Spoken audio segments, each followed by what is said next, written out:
The CEO's Maserati was engulfed in flames when Ethan Cole ripped open the door, his calloused janitor hands burning against the metal. Clara Hayes sat inside, blood trickling down her face, her designer suit smoldering. As he dragged her to safety, she grabbed his torn shirt and whispered something that made his blood run cold. Not thank you, but 5 words that would change everything. I know who you are. Welcome to a story where heroes wear janitor uniforms and CEOs learn that salvation comes from the most unexpected places. Stay with me until the end and comment your city below. I'd love to see how far this story travels. The warehouse district of Chicago sprawled beneath a gray October sky, its industrial bones exposed like the ribs of some vast sleeping giant. Ethan Cole pushed his mop bucket across the polished floor of Building 7, the wheels squeaking in a rhythm that had become the soundtrack to his nights. At 34, he had the kind of face that made people look twice, not because he was handsome in any conventional way, but because his eyes held stories that most people spent lifetimes trying to forget. Daddy's working late again. 7-year-old Sophie had said that morning, her small fingers tracing the dark circles under his eyes. She'd tried to make him breakfast burnt toast and orange juice that was mostly pulp, and he'd eaten every bite as if it were a feast prepared by angels. The fluorescent lights hummed overhead as Ethan worked, casting harsh shadows that made everything look older, more tired. His phone-cracked screen held together with clear tape vibrated against his hip. The wallpaper showed Sophie's gap-toothed grin from her school picture day. The one where she'd insisted on wearing her mother's necklace, the only thing Sarah had left behind when cancer took her 2 years ago. Cole, the voice cracked like a whip across the empty warehouse floor.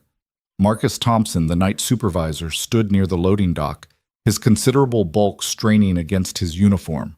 You planning on finishing this century? I got 3 more buildings need doing before dawn.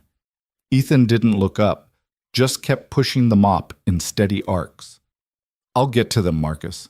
You better. And don't forget to lock up when you're done. Last thing I need is corporate breathing down my neck about security. Marcus disappeared into his office, the door slamming with enough force to echo through the cavernous space. Alone again, Ethan allowed himself a moment to lean against the mop handle. His back screamed from the 12-hour shift he'd already pulled, but rent was due in 3 days. Sophie needed new shoes for gym class, and the electricity company had sent their second notice. He reached into his pocket and pulled out a folded piece of paper worn soft from handling. Tomorrow's job interview at Morrison Tech, assistant maintenance supervisor. It wasn't much, but it paid $8 more an hour and had health insurance that actually covered something. He'd circled the interview time in red 9:00 a.m. sharp.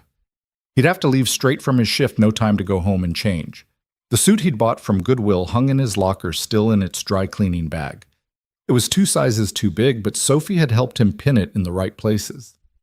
You look like a businessman, Daddy, she'd said, her face serious as she stuck pins in the jacket.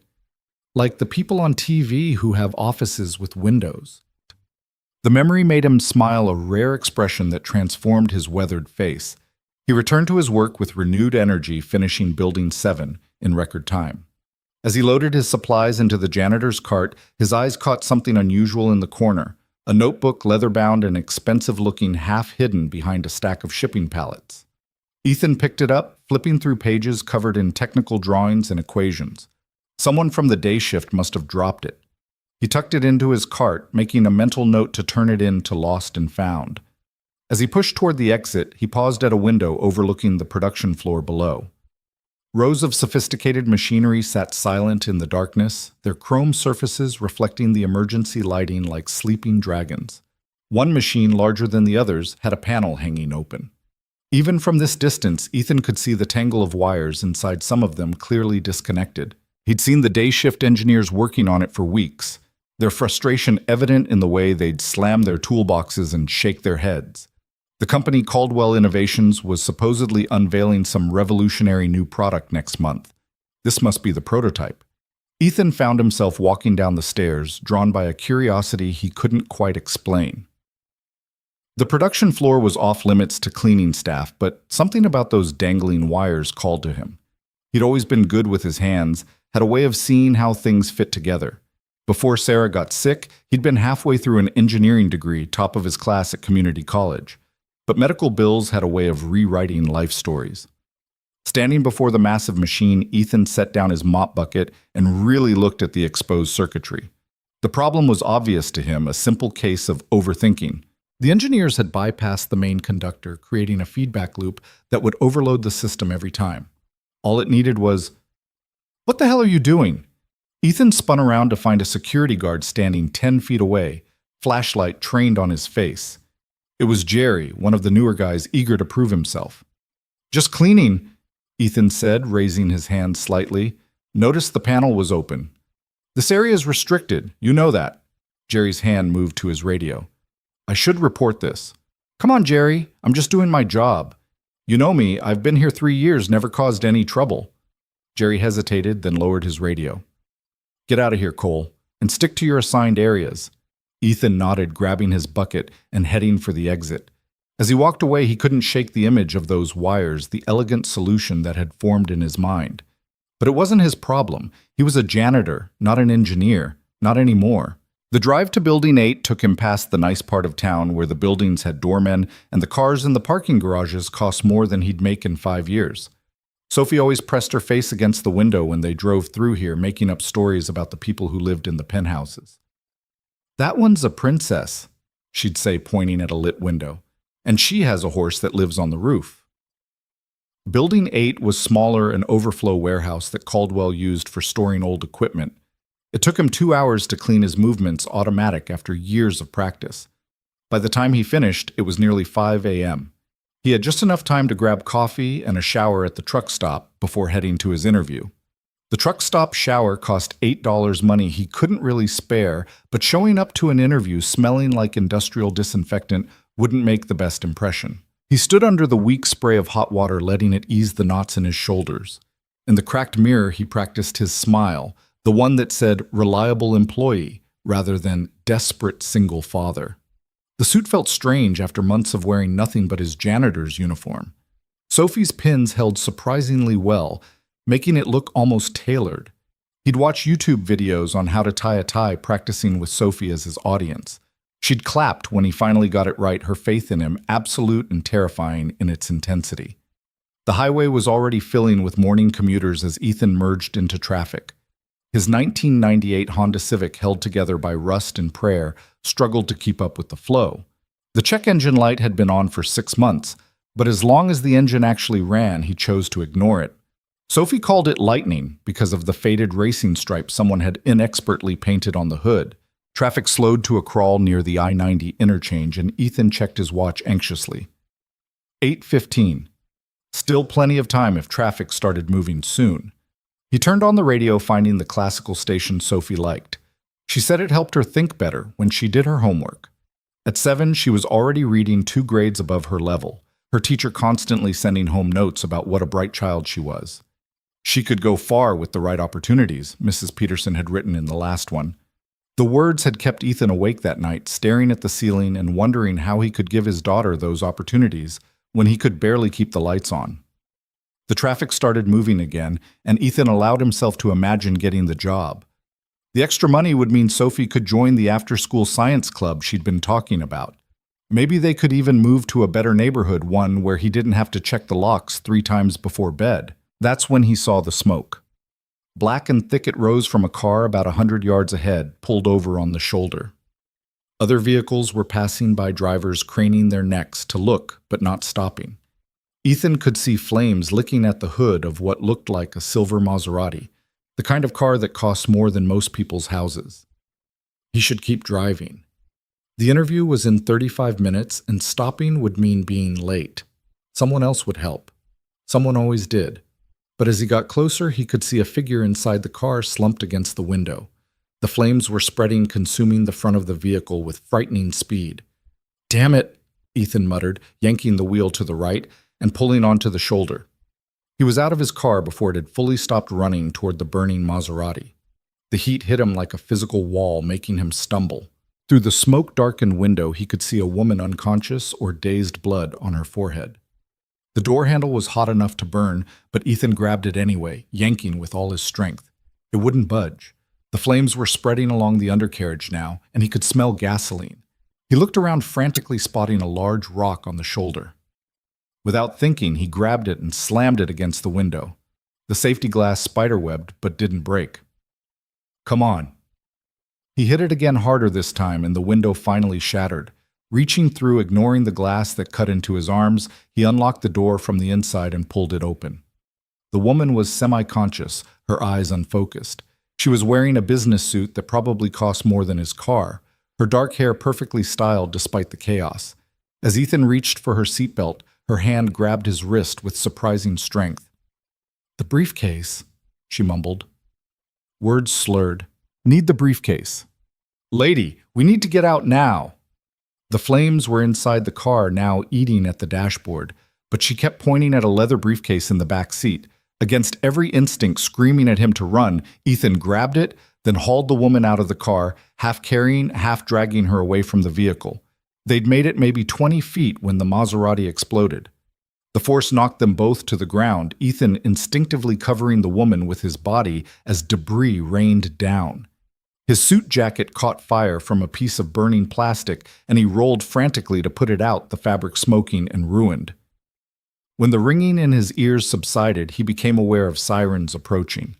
The woman was trying to sit up at her movements, uncoordinated. Blood ran from a gash on her forehead, and her left arm hung at an odd angle. "Don't move," Ethan said, gently pressing her back down.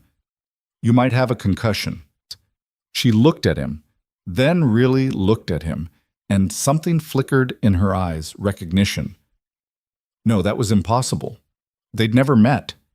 He'd remember a woman like this with cheekbones that could cut glass and eyes the color of steel. "I know who you are," she whispered, and Ethan's blood went cold. But before he could ask what she meant, her eyes rolled back and she lost consciousness. The EMTs arrived moments later, immediately taking over. One of them looked at Ethan's burned and cut arms, insisting on treating him, but he waved them off. His watch read 8:47. If he left now, drove like hell, he might still make the interview. "Sir, you need medical attention," the EMT, a young woman with kind eyes, said firmly. "Those burns need treatment." "I'm fine." Ethan was already backing toward his car. "Just make sure she's okay." He ran to his Civic, his hand shaking as he turned the key.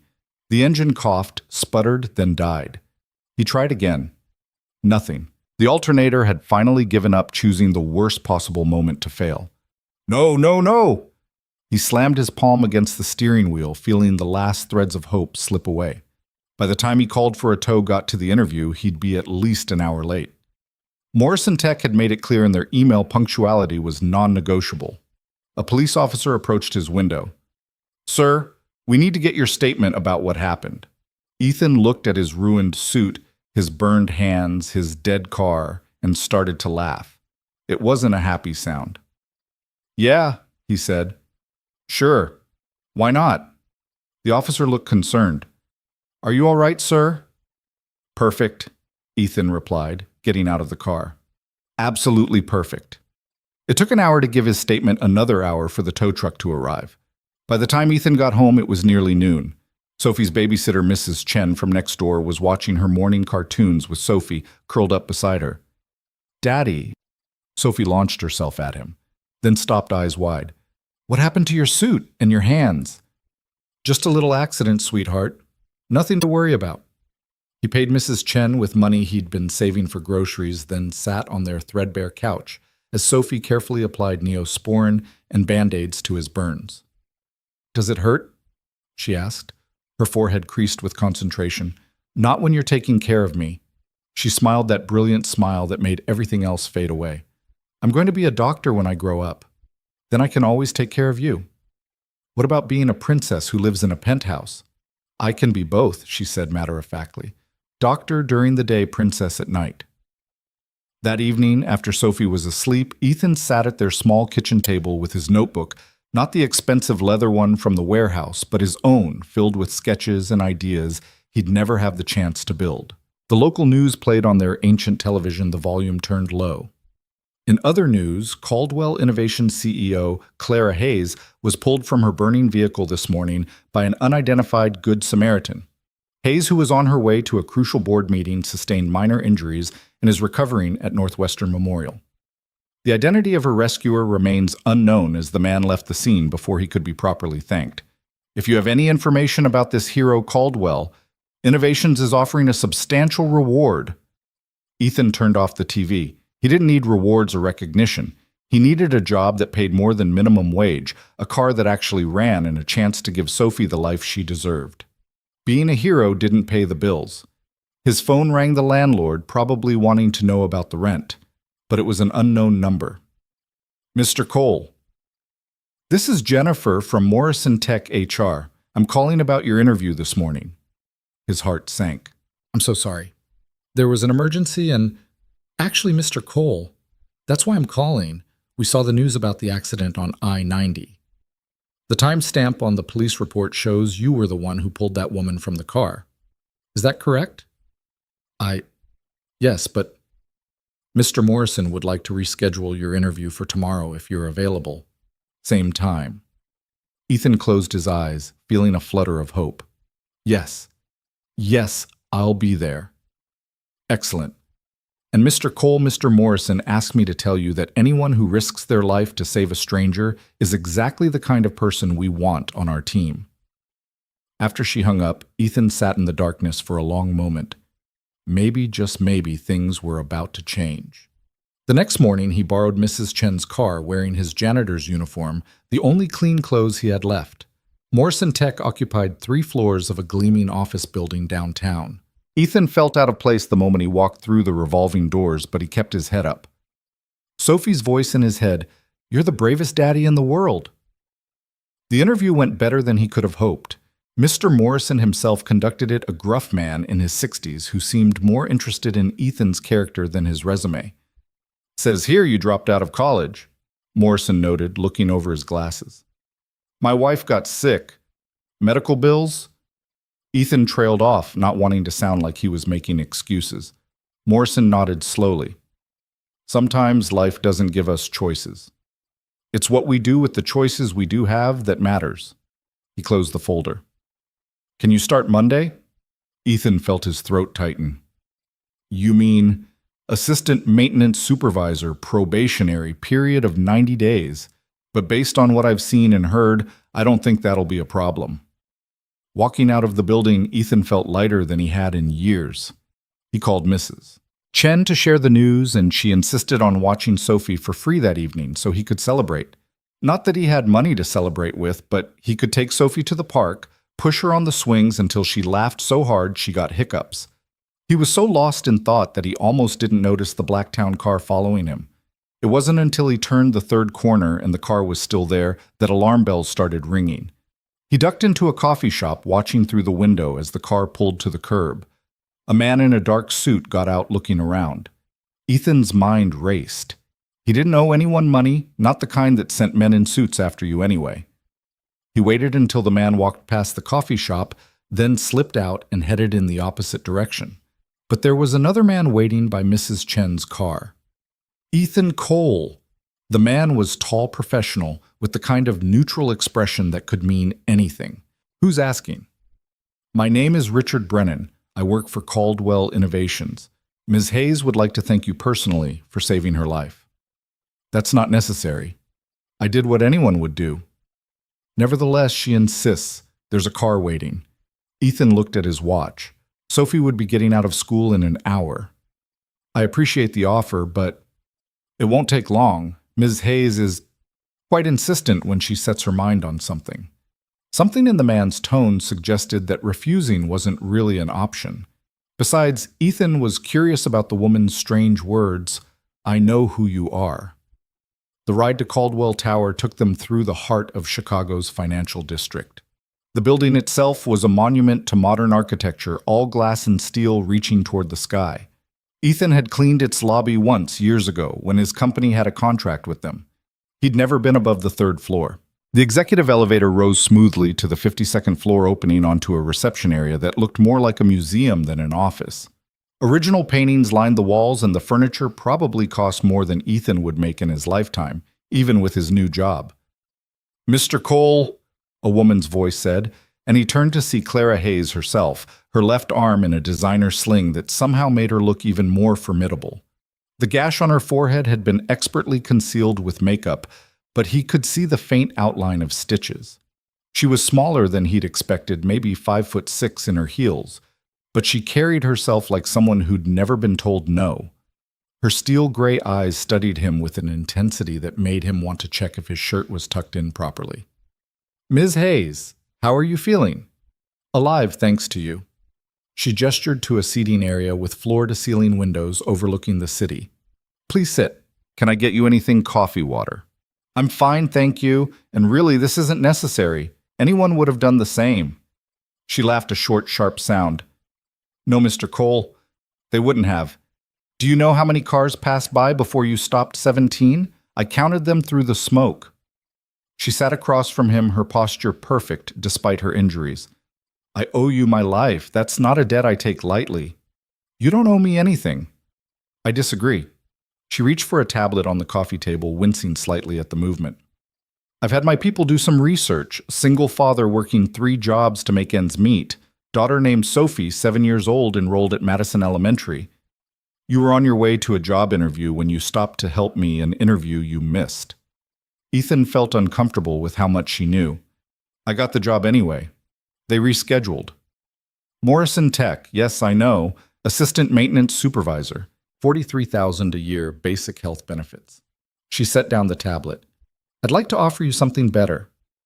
"I'm not looking for charity." "It's not charity. It's business." She leaned forward slightly. "Caldwell Innovations needs people like you. People who see problems and solve them, who act when others hesitate. I'm offering you a position in our technical development division. Starting salary of $90,000, full benefits, and educational assistance if you want to finish your degree." The number hit Ethan like a physical blow.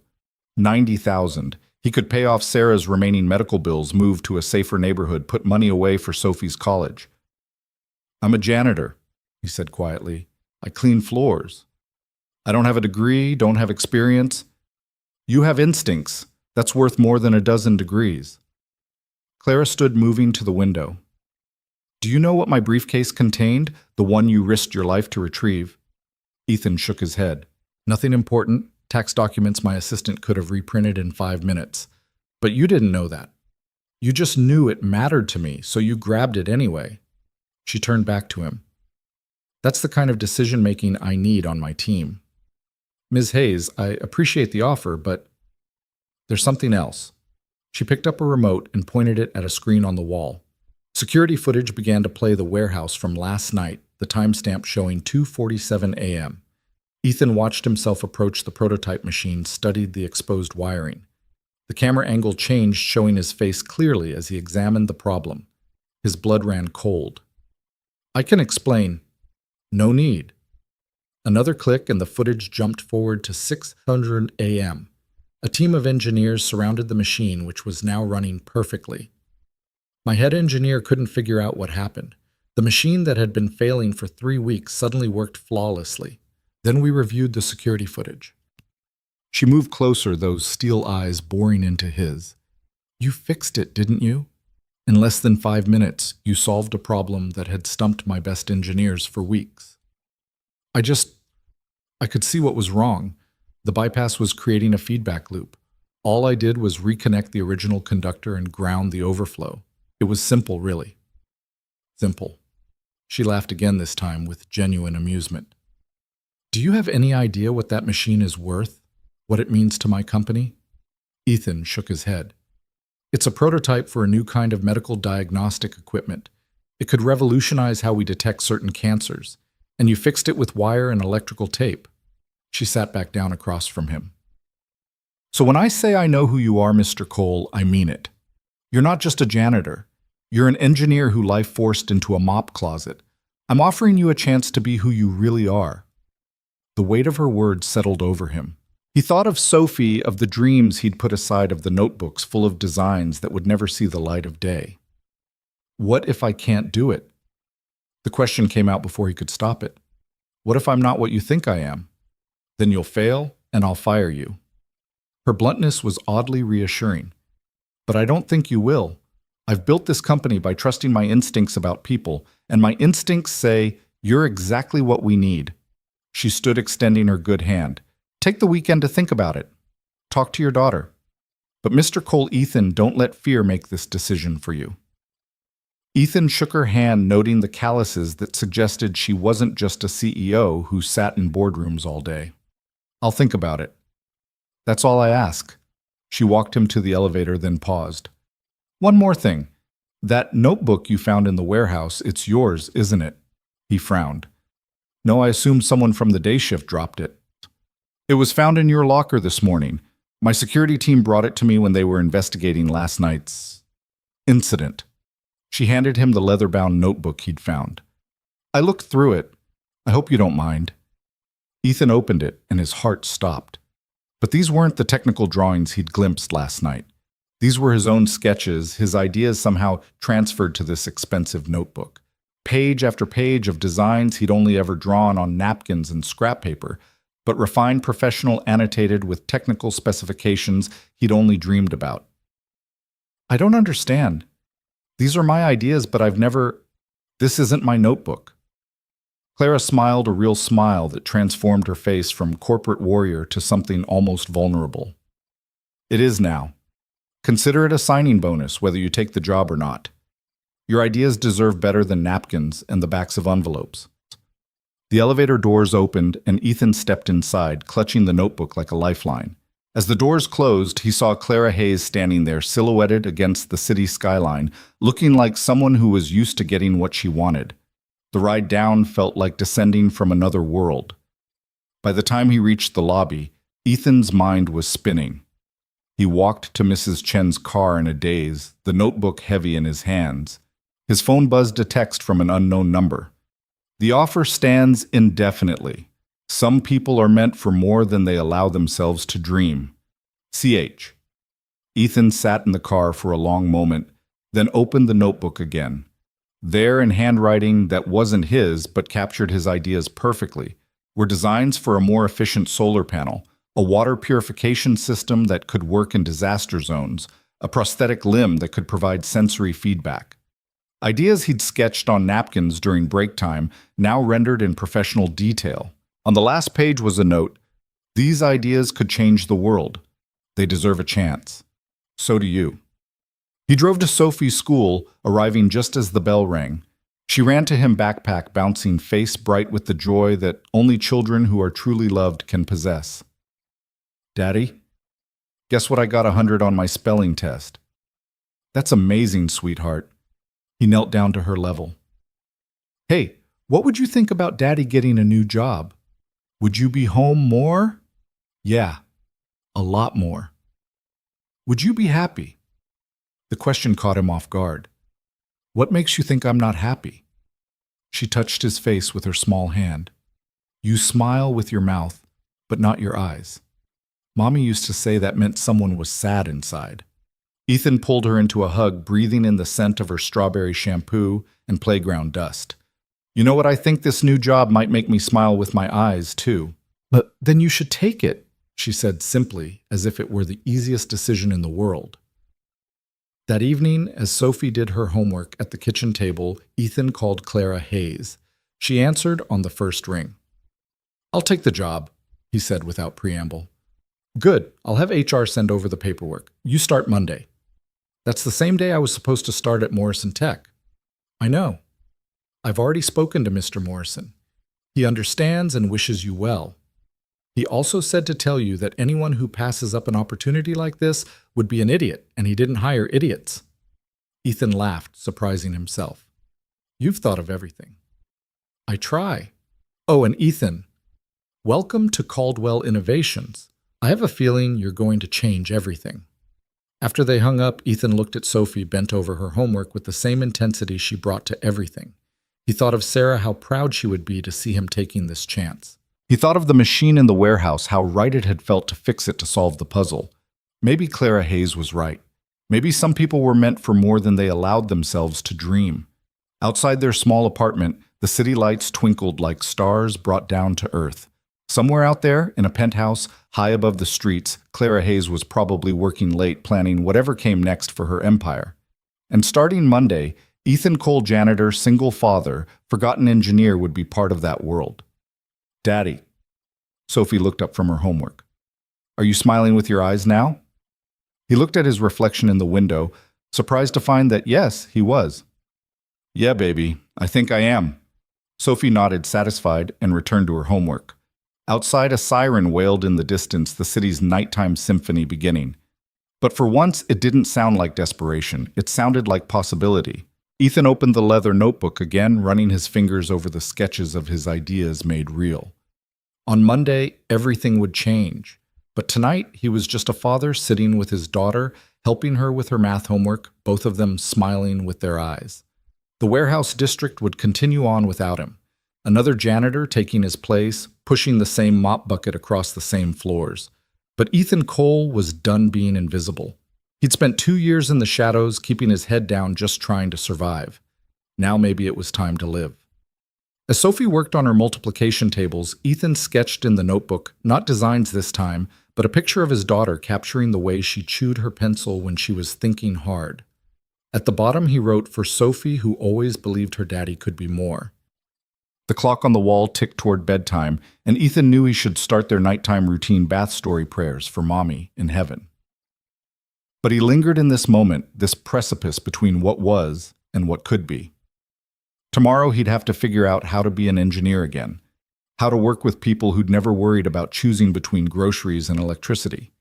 He'd have to buy clothes that weren't from Goodwill, learn to navigate a world where his ideas mattered more than his ability to make floors shine. But tonight, he was just Ethan Cole. And that was enough. The notebook full of dreams sat on the table beside Sophie's spelling test, both of them proof that sometimes, if you're very lucky, life gives you a second chance. Daddy, Sophie asked, not looking up from her homework, what does serene mean by the peaceful? He answered, calm, like when everything is exactly as it should be. Oh. She carefully wrote the definition in her notebook, like right now. Ethan looked at his daughter at their small but clean apartment at the notebook that represented a future he'd never dared imagine, and realized she was right. Yeah, baby, exactly like right now. Monday morning arrived with the kind of Chicago wind that cut through jackets and found every gap in window frames. Ethan stood outside Caldwell Tower at 7:45 a.m., 15 minutes early, watching his reflection in the polished glass doors. The new clothes felt foreign against his skin, business casual. Claire's assistant had called it when she'd sent him to a downtown store with a company credit card. The khakis were pressed sharp enough to cut paper, and the button-down shirt still had that new fabric smell that reminded him of better times before Sarah got sick when they'd shopped together for his college presentations. Sophie had insisted on picking out his tie that morning, choosing a blue one with tiny sailboats that she said looked professional but fun.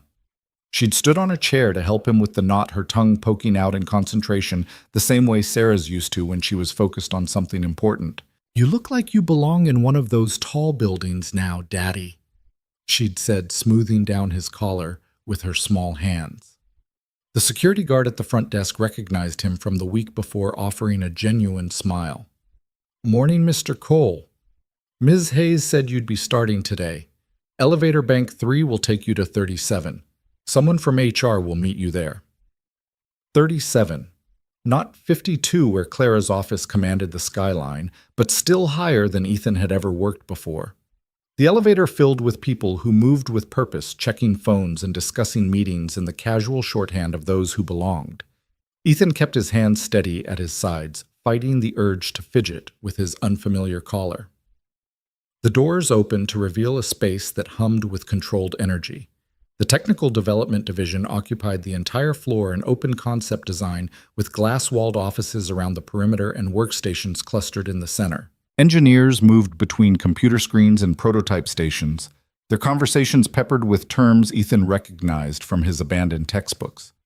Ethan Cole. A woman approached, her smile warm but efficient. I'm Janet from HR. Ready for your first day. The morning dissolved into a blur of paperwork, ID photos, and introductions. Janet led him through the maze of workstations, rattling off names and titles that Ethan tried desperately to remember.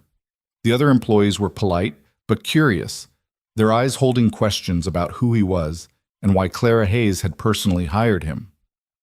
And this will be your workspace. Janet finally said, stopping at a desk near one of the floor-to-ceiling windows. It wasn't an office, but it had a view of the city that made Ethan's chest tight with something between fear and possibility. A computer that looked like it cost more than his car sat on the desk alongside drafting tools and engineering software manuals. Someone had placed a small potted plant in the corner, a tiny bit of green life amid all the steel and glass. "Mr. Chen will be your direct supervisor," Janet continued, gesturing to a glass office where an older Asian man sat surrounded by monitors. "He's our lead engineer. Clara specifically requested you be placed on his team." Michael Chen was nothing like Ethan expected. Where Clara was all sharp edges and intensity, Chen moved with the measured calm of someone who'd learned that the best solutions rarely came from rushing. His office was organized chaos blueprints layered on every surface, a collection of defunct circuit boards arranged like art on one wall, and at least 6 empty coffee cups in various stages of abandonment. "So you're the janitor who fixed our prototype," Chen said, without preamble, not looking up from the schematic he was studying. "Show me how you did it."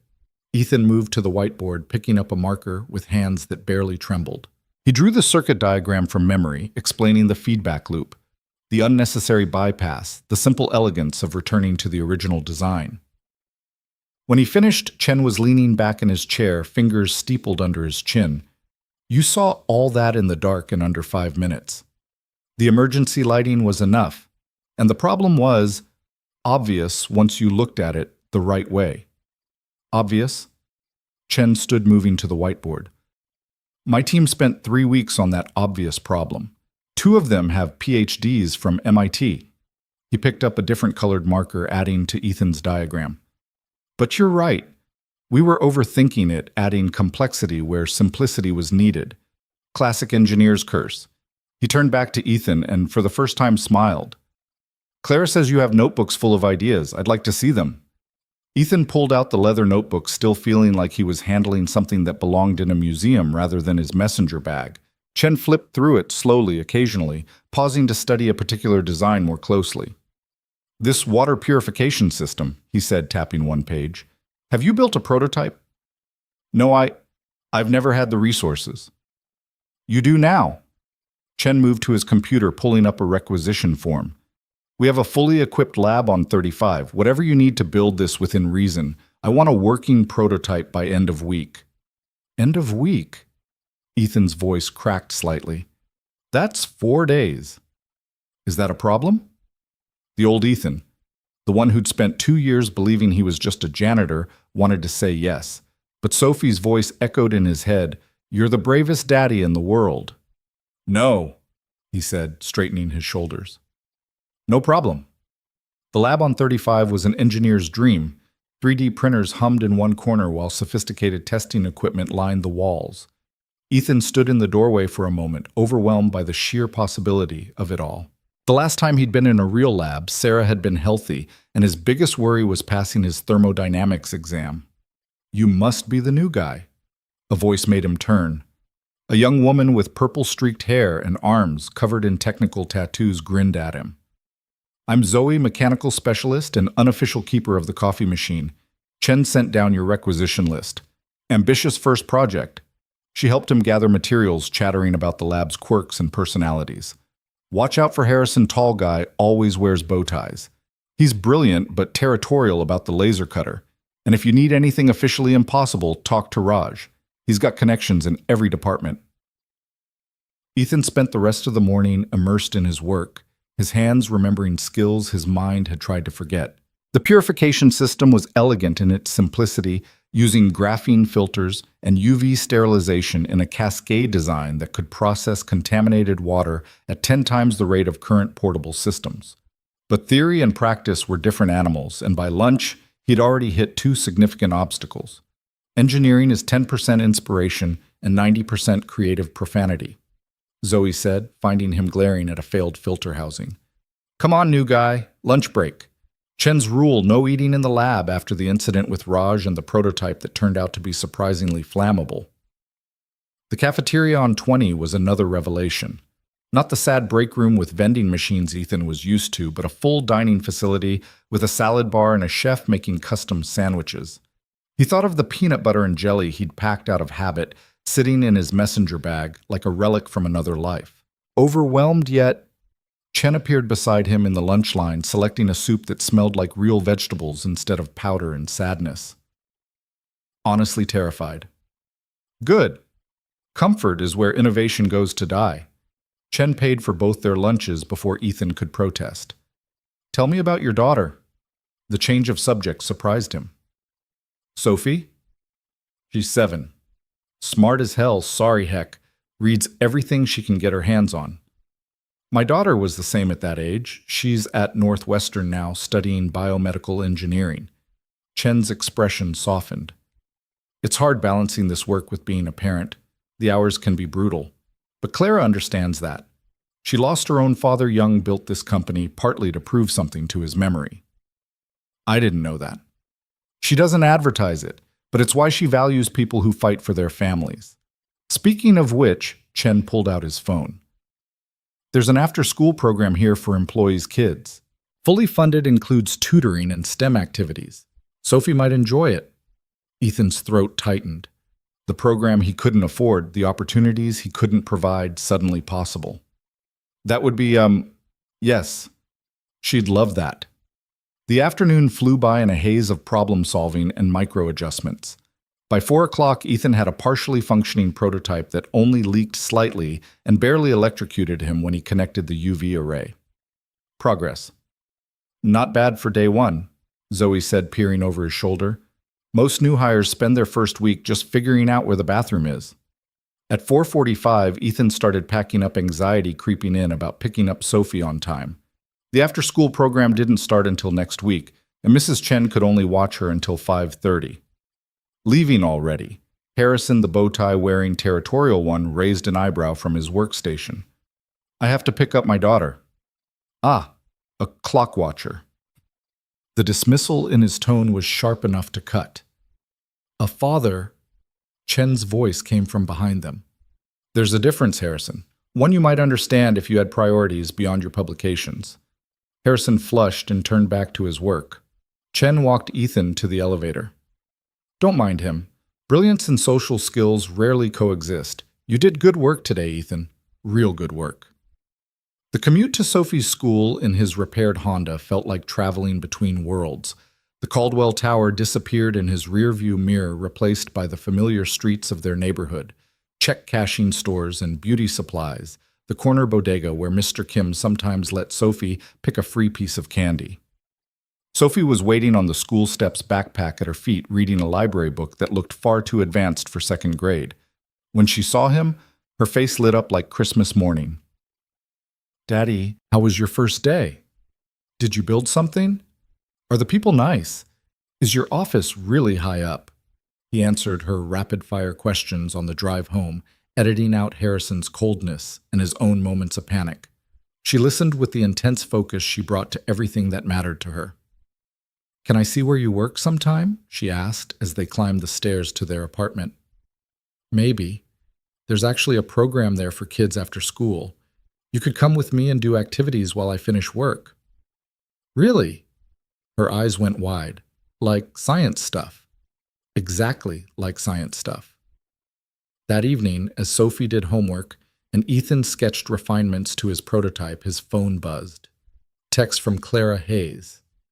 Chen says you're exceeding expectations. I knew you would. He started to type a response, then deleted it. Started again, deleted again. Finally sent, thank you for the chance. Her reply was immediate. You earned it. Stop thanking me and start changing the world. Tuesday came with new challenges. The prototype that had shown promise now refused to maintain consistent flow rates. Ethan found himself in the lab at 6 a.m., an hour before official start time, taking apart the filter housing for the dozenth time. You're here early. Claire's voice made him jump, sending tiny screws scattering across the workbench. She stood in the doorway, impeccable, despite the early hour coffee in one hand and tablet in the other. The sling was gone, though she still moved her left arm carefully. Couldn't sleep, Ethan admitted, gathering the scattered pieces. Kept thinking about the pressure differential in the second stage. And she moved closer, genuinely interested. I think I've been approaching it wrong. Instead of fighting the pressure variance, I should use it. Make it part of the filtration process. Clara set down her coffee, picking up one of the filter components with careful fingers. Show me. For the next 20 minutes, Ethan forgot she was the CEO, forgot his nervousness, forgot everything except the problem and its solution. They worked side by side, Clara asking questions that pushed his thinking in new directions, her understanding of engineering deeper than he'd expected from someone who spent most of her time in boardrooms. You know, she said, watching him reassemble the housing with the new configuration, I started this company in a garage with nothing but an idea and stubbornness that everyone said would be my downfall. What was the idea? That medical technology didn't have to be expensive to be effective, that sometimes the simple solution was also the best one. She smiled a real smile that made her look younger. You remind me of myself then, hungry, determined, unwilling to accept that things have to be the way they've always been. I'm just trying to make something work. No, she said quietly.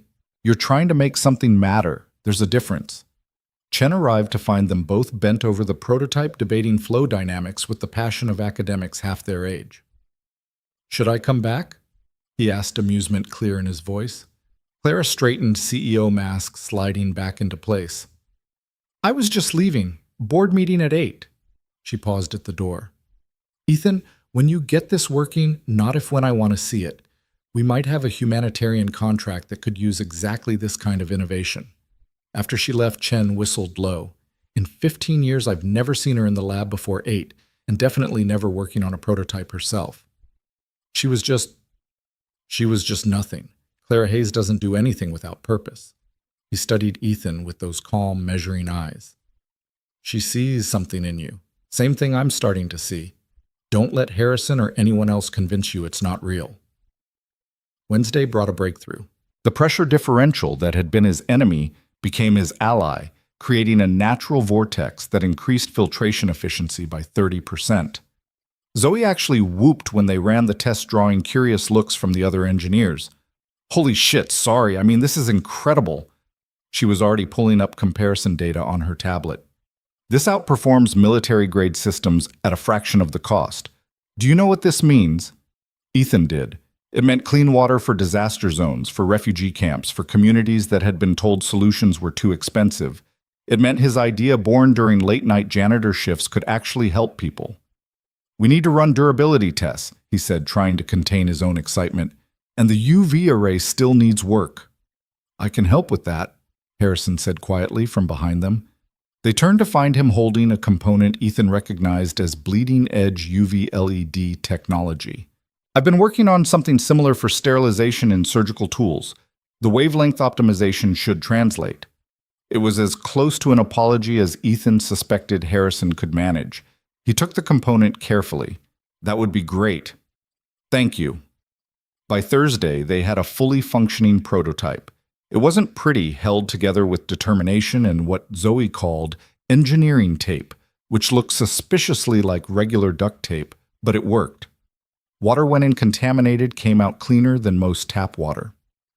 Run it again, Chen said, watching the readouts with the intensity of a hawk. With the worst sample we have. They fed it water contaminated with bacteria, heavy metals, and organic compounds that made Ethan's stomach turn. 30 seconds later, the output tested cleaner than bottled water. Jesus, someone whispered.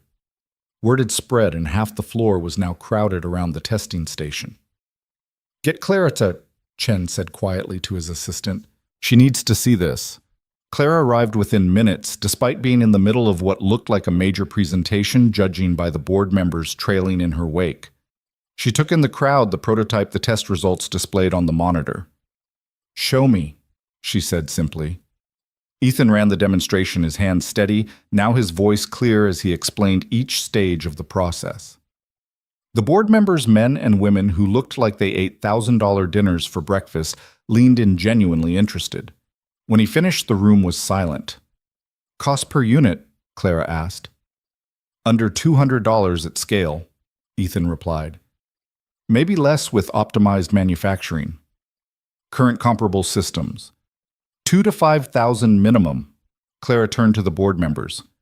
This is why I hired him. This is what fresh perspective brings to Caldwell Innovations. She looked back at Ethan. File the patent paperwork. I want this in production within 6 months. The room erupted in congratulations, backs slapped, and hands shaken. But Ethan barely heard it, his mind already racing with improvements, refinements, possibilities. That night he brought Sophie to the office for the first time, officially enrolling her in the after-school program. She stood in the lobby, neck craned back to see where the building disappeared into the evening sky. You work all the way up there, Siam. Floor 37. Want to see. The after-hours security guard smiled as they signed in. Bringing in the next generation, Mr. Cole. Something like that. Sophie was uncharacteristically quiet as the elevator rose her hand tight in his. When they stepped onto the technical floor, most people had gone home, leaving only the dedicated or obsessed. The city sparkled beyond the windows' lights beginning to twinkle as dusk settled over Chicago. This is my desk, Ethan said, showing her his workspace. The potted plant had been joined by a picture frame he'd brought in the photo of Sophie and Sarah from last Christmas, the one where they were both laughing at something off camera. Sophie touched the computer monitor gently like it might break. This is really yours. Really mine. And look, he led her to the lab where his prototype sat on the main workbench. This is what I've been building. What does it do? It makes dirty water clean, so people who don't have good water can drink safely. She considered this seriously. Like the people in those commercials, the ones who have to walk really far for water. Exactly like them. So you're helping them from all the way up here, trying to. She smiled then, that brilliant smile that was pure Sarah. Mommy would be proud. Ethan's throat closed up. He knelt down, pulling her into a hug. You think so? I know so. She always said you were meant for big things. She was right. Friday arrived with nervous energy. Chen had scheduled a full presentation for the executive team, complete with potential deployment scenarios and manufacturing projections. Ethan had barely slept running through his presentation over and over. You're going to wear a hole in the floor, Zoe said, watching him pace. It's going to be fine, better than fine. You've created something amazing. It's not about the presentation, Ethan admitted. It's all of this.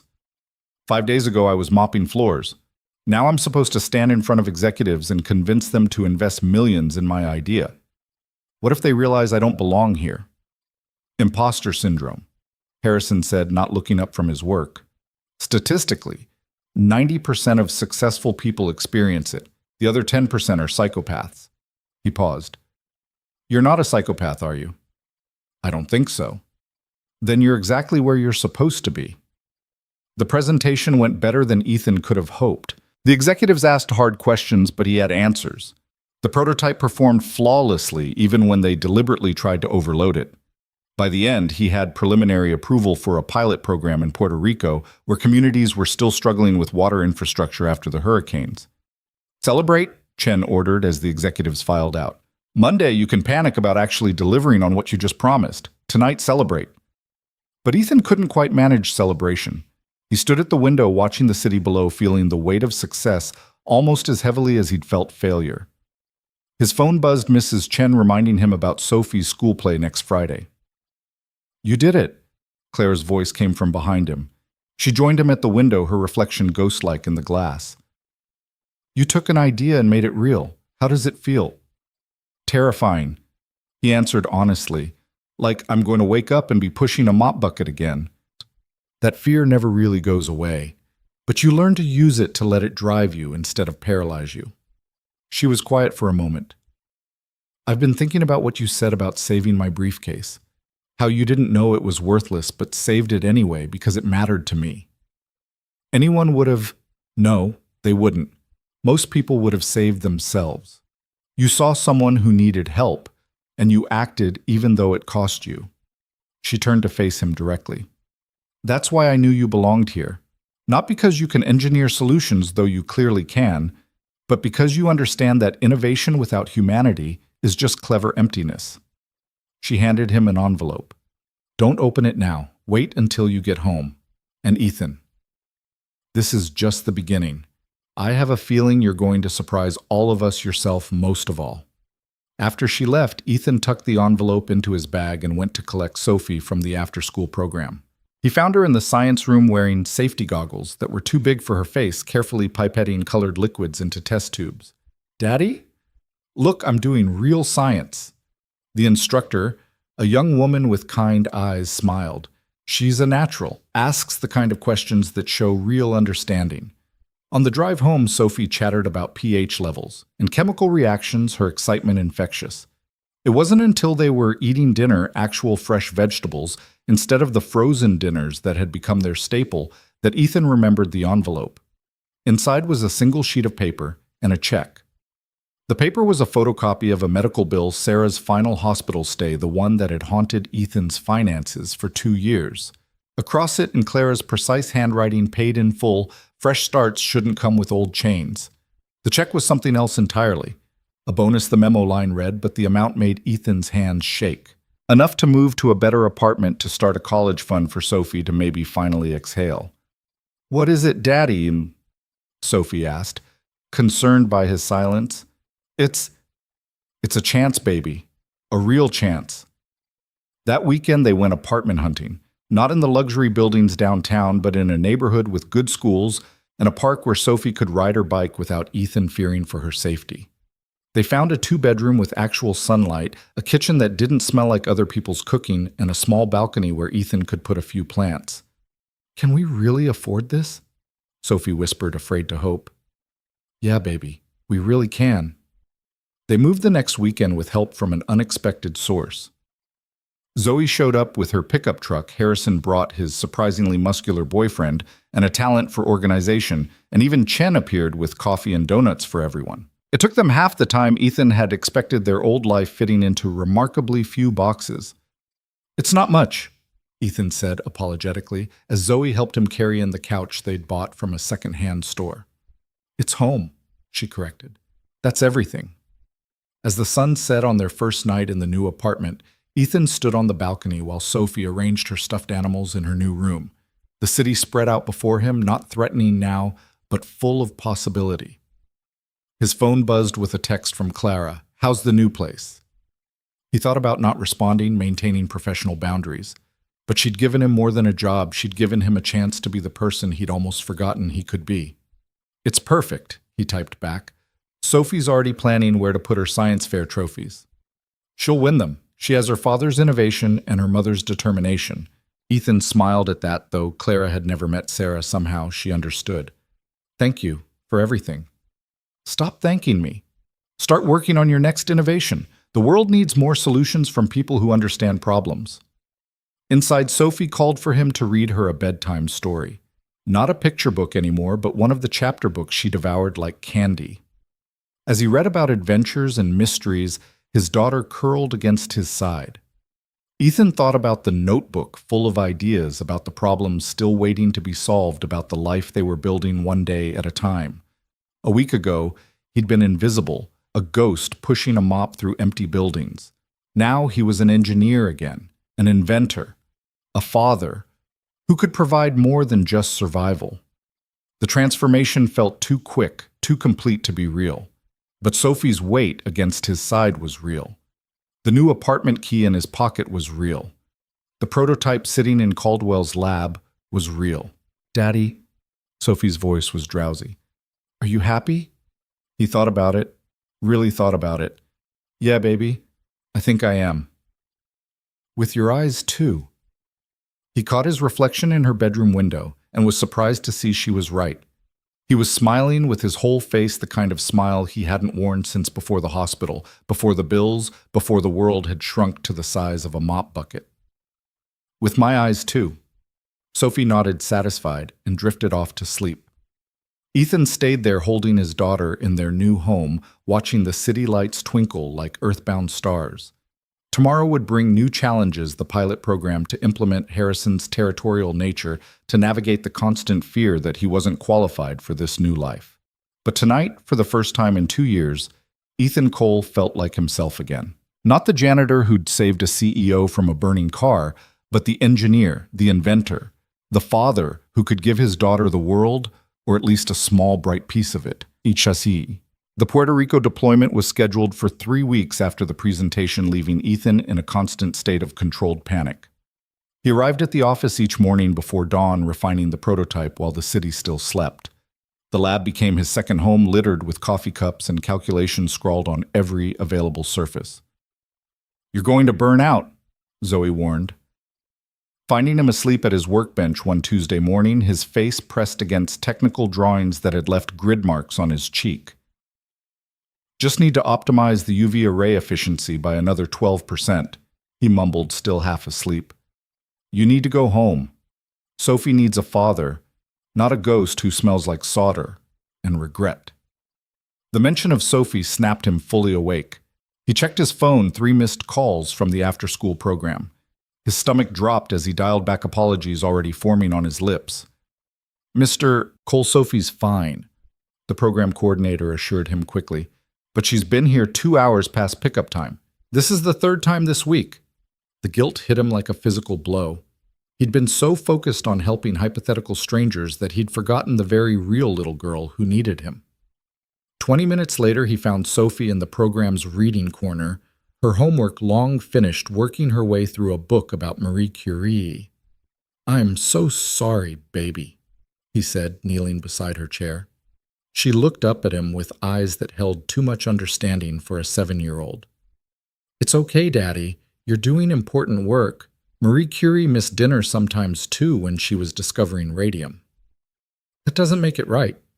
Sophie closed her book carefully, marking her place with the origami butterflies she'd made from scrap paper. "Are you saving the world?" "Trying to." "Then I can wait. But maybe," she added with a small smile, "you could save it a little faster so we can have pizza night again." That night, Ethan forced himself to leave the office at a reasonable hour. They had pizza at their favorite place, a little restaurant where the owner, Mr. Antonelli, always snuck Sophie extra breadsticks. As she chattered about her day, showing him a science project about ecosystems that had earned her a gold star, Ethan realized he'd been repeating his old pattern, sacrificing the present for a future that might never come. "Tell me about Puerto Rico," Sophie said suddenly, cheese stringing from her slice. "Are you going there?" He hadn't told her about the deployment yet, hadn't figured out how to explain that he'd be gone for a week. "Yeah, baby, next week, to install the water systems in communities that need them." "Can I come?" "Not this time. It's a work trip and you have school." Her face fell slightly, but she rallied quickly. "Will you take pictures so I can see where my daddy's helping people every single day?" Clara called that evening after Sophie was asleep. "Final briefing tomorrow. The humanitarian coordinator wants to meet you, discuss deployment strategies. I'll be there." "Ethan." She paused, unusual for someone typically so direct. "This is a big responsibility. These communities have been promised help before and been disappointed. We can't be another failure." "We won't be." "You sound certain." He thought of Sophie's faith in him, of the water that had run clear through his prototype thousands of times now. "I am." The humanitarian coordinator turned out to be a woman named Dr. Maria Santos, with silver-streaked hair and eyes that had seen too many disasters. She spread maps across the conference table, marking communities with red pins. "These areas have been without reliable water for 18 months, she said, her accent carrying hints of the island she was fighting to help. "Children are getting sick. Elderly people are dying from dehydration and waterborne diseases. Your system works in a lab, Mr. Cole. Can it work in mud and heat and desperation?" "It was designed for exactly that," Ethan replied, meeting her skeptical gaze. "I didn't build it for laboratories. I built it for people who need water more than they need promises." Something in his tone must have convinced her, because she nodded slowly. "We leave Monday. Bring work clothes. This isn't a photo opportunity. It's hard labor in hard conditions." "I've done hard labor my whole life, Dr. Santos. At least this time it's for something that matters." The weekend before departure, Ethan took Sophie to the Museum of Science and Industry. They spent hours in the exhibits, Sophie asking questions that made other parents smile and take pictures of the earnest little girl interrogating the museum guides. In the water exhibition, she pulled him to a display about water scarcity. "This is what you're fixing, right?" she said, pointing to statistics about children who died from contaminated water. Trying to, yeah. She slipped her hand into his, squeezing tight. Mommy would be really proud of you. That night, while packing, Ethan found Sarah's wedding ring in his drawer, tucked inside the small velvet box where he'd kept it since the funeral. He'd never been able to bring himself to sell it, even when the electricity was shut off, even when Sophie needed shoes. Now he held it up to the light, remembering how it had looked on Sarah's finger as she held their newborn daughter. I'm trying, Sarah, he whispered to the empty room. I'm trying to be the man you believed I could be. Monday arrived gray and humid, the kind of Chicago morning that promised storms by afternoon. Sophie clung to him at Mrs. Chen's apartment where she'd be staying for the week. You'll call every night? She asked, face buried in his shirt. Every single night, and Mrs. Chen is going to take you to school and pick you up just like normal. I'll miss you. I'll miss you too, baby, but I'll be back Sunday and I'll have so many stories to tell you. The flight to San Juan felt like crossing into another world. Below the island sprawled green and damaged, beautiful and broken in equal measure. Clara sat across from him in the company jet, reviewing deployment schedules with an intensity that suggested she hadn't slept much either. Nervous?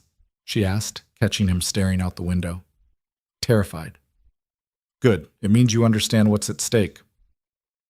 Dr. Santos met them at a small airport in the mountains, driving a mud-splattered truck that had seen better decades. The roads were more suggestion than reality, washed out in places and barely wide enough for the vehicle in others. Clara gripped the door handle with white knuckles, but Ethan felt oddly at home. This was real in a way the Caldwell Tower could never be. The first community was a collection of houses clinging to a hillside, their roofs still draped with blue tarps from the hurricane 2 years prior. Children played in the street, stopping to stare as the truck pulled up. The water distribution center was a concrete building with no roof, just twisted metal beams reaching toward the sky like broken fingers. This is where they come for water, Dr. Santos explained, showing them plastic barrels that looked like they hadn't been properly cleaned in months. When there is water, the trucks come maybe twice a week if the roads are passable. Ethan was already unpacking the prototype, his movements efficient. Where's the most contaminated source? An elderly man named Carlos led them to a stream that ran brown with runoff and waste. The smell made Clara step back, her hand covering her nose, but Ethan knelt at the water's edge, filling sample containers. You can't seriously expect to purify that, Clara said. Watch me. It took him an hour to set up the system, connecting it to a small generator they'd brought. A crowd had gathered, curious but skeptical. He'd seen that look before, the expression of people who'd been disappointed too many times to hope. When he turned on the system, it hummed to life, pulling in the contaminated water. 30 seconds felt like 30 years as everyone waited. Then clear water began flowing from the output valve. Carlos was the first to approach, cupping his weathered hands under the stream. He brought the water to his lips cautiously, then drank deeply. His eyes widened. Es limpia, he said softly. Then louder to the crowd, the water is clean. The chaos that followed was beautiful. Children ran to get cups and bottles. Mothers cried as they watched their babies drink safely, and old women blessed Ethan in rapid Spanish. He couldn't understand but felt in his bones. This is just one system, Clara said quietly beside him. Watching a little girl Sophie's age fill a pink plastic cup, her smile radiant. We need hundreds. Then we'd better get to work. They installed 3 more systems that day, each deployment faster as they developed a rhythm. Clara surprised him by stripping off her designer jacket and helping to dig trenches for the intake pipes, mud streaking her face and arms. Dr. Santos translated as Ethan trained local teenagers to maintain the systems, showing them how to replace filters and check the UV arrays. That night they stayed in a local family's home, sleeping on air mattresses in a room with no glass in the windows. Ethan called Sophie on the satellite phone standing outside to get better reception. Did you help people today, Daddy? Her voice crackled through the connection. Yeah, baby. A lot of people. Tell me everything. So he did painting pictures with words of the children who looked like her, the water that ran clear the way hope looked when it flooded back into tired eyes. When they hung up, he found Clara sitting on the porch steps, staring at the stars visible through the gap in the jungle canopy. Can't sleep? He asked, joining her. Thinking about my father. He was an engineer too, designed bridges. He used to say that engineering was just applied hope building tomorrow's solutions for today's problems. Sounds like a smart man. He was. Died when I was 15. Heart attack at his drafting table working on a bridge that would connect two communities that had been separated for generations. She pulled her knees to her chest, looking younger in the moonlight. I built Caldwell to continue his work in a way, but somewhere along the line I got lost in board meetings and profit margins. Forgot that it was supposed to be about helping people. You're here now. Because of you. She turned to look at him. You reminded me why this matters. That janitor who saved me from my burning car. He saved me from more than fire. The next days blurred together in a marathon of installations and training. They worked from dawn until well past dusk. Ethan's hands blistering from the manual labor, Clara's business manicure destroyed beyond recognition. But with each system they installed, each community they connected to clean water. The exhaustion felt more like accomplishment.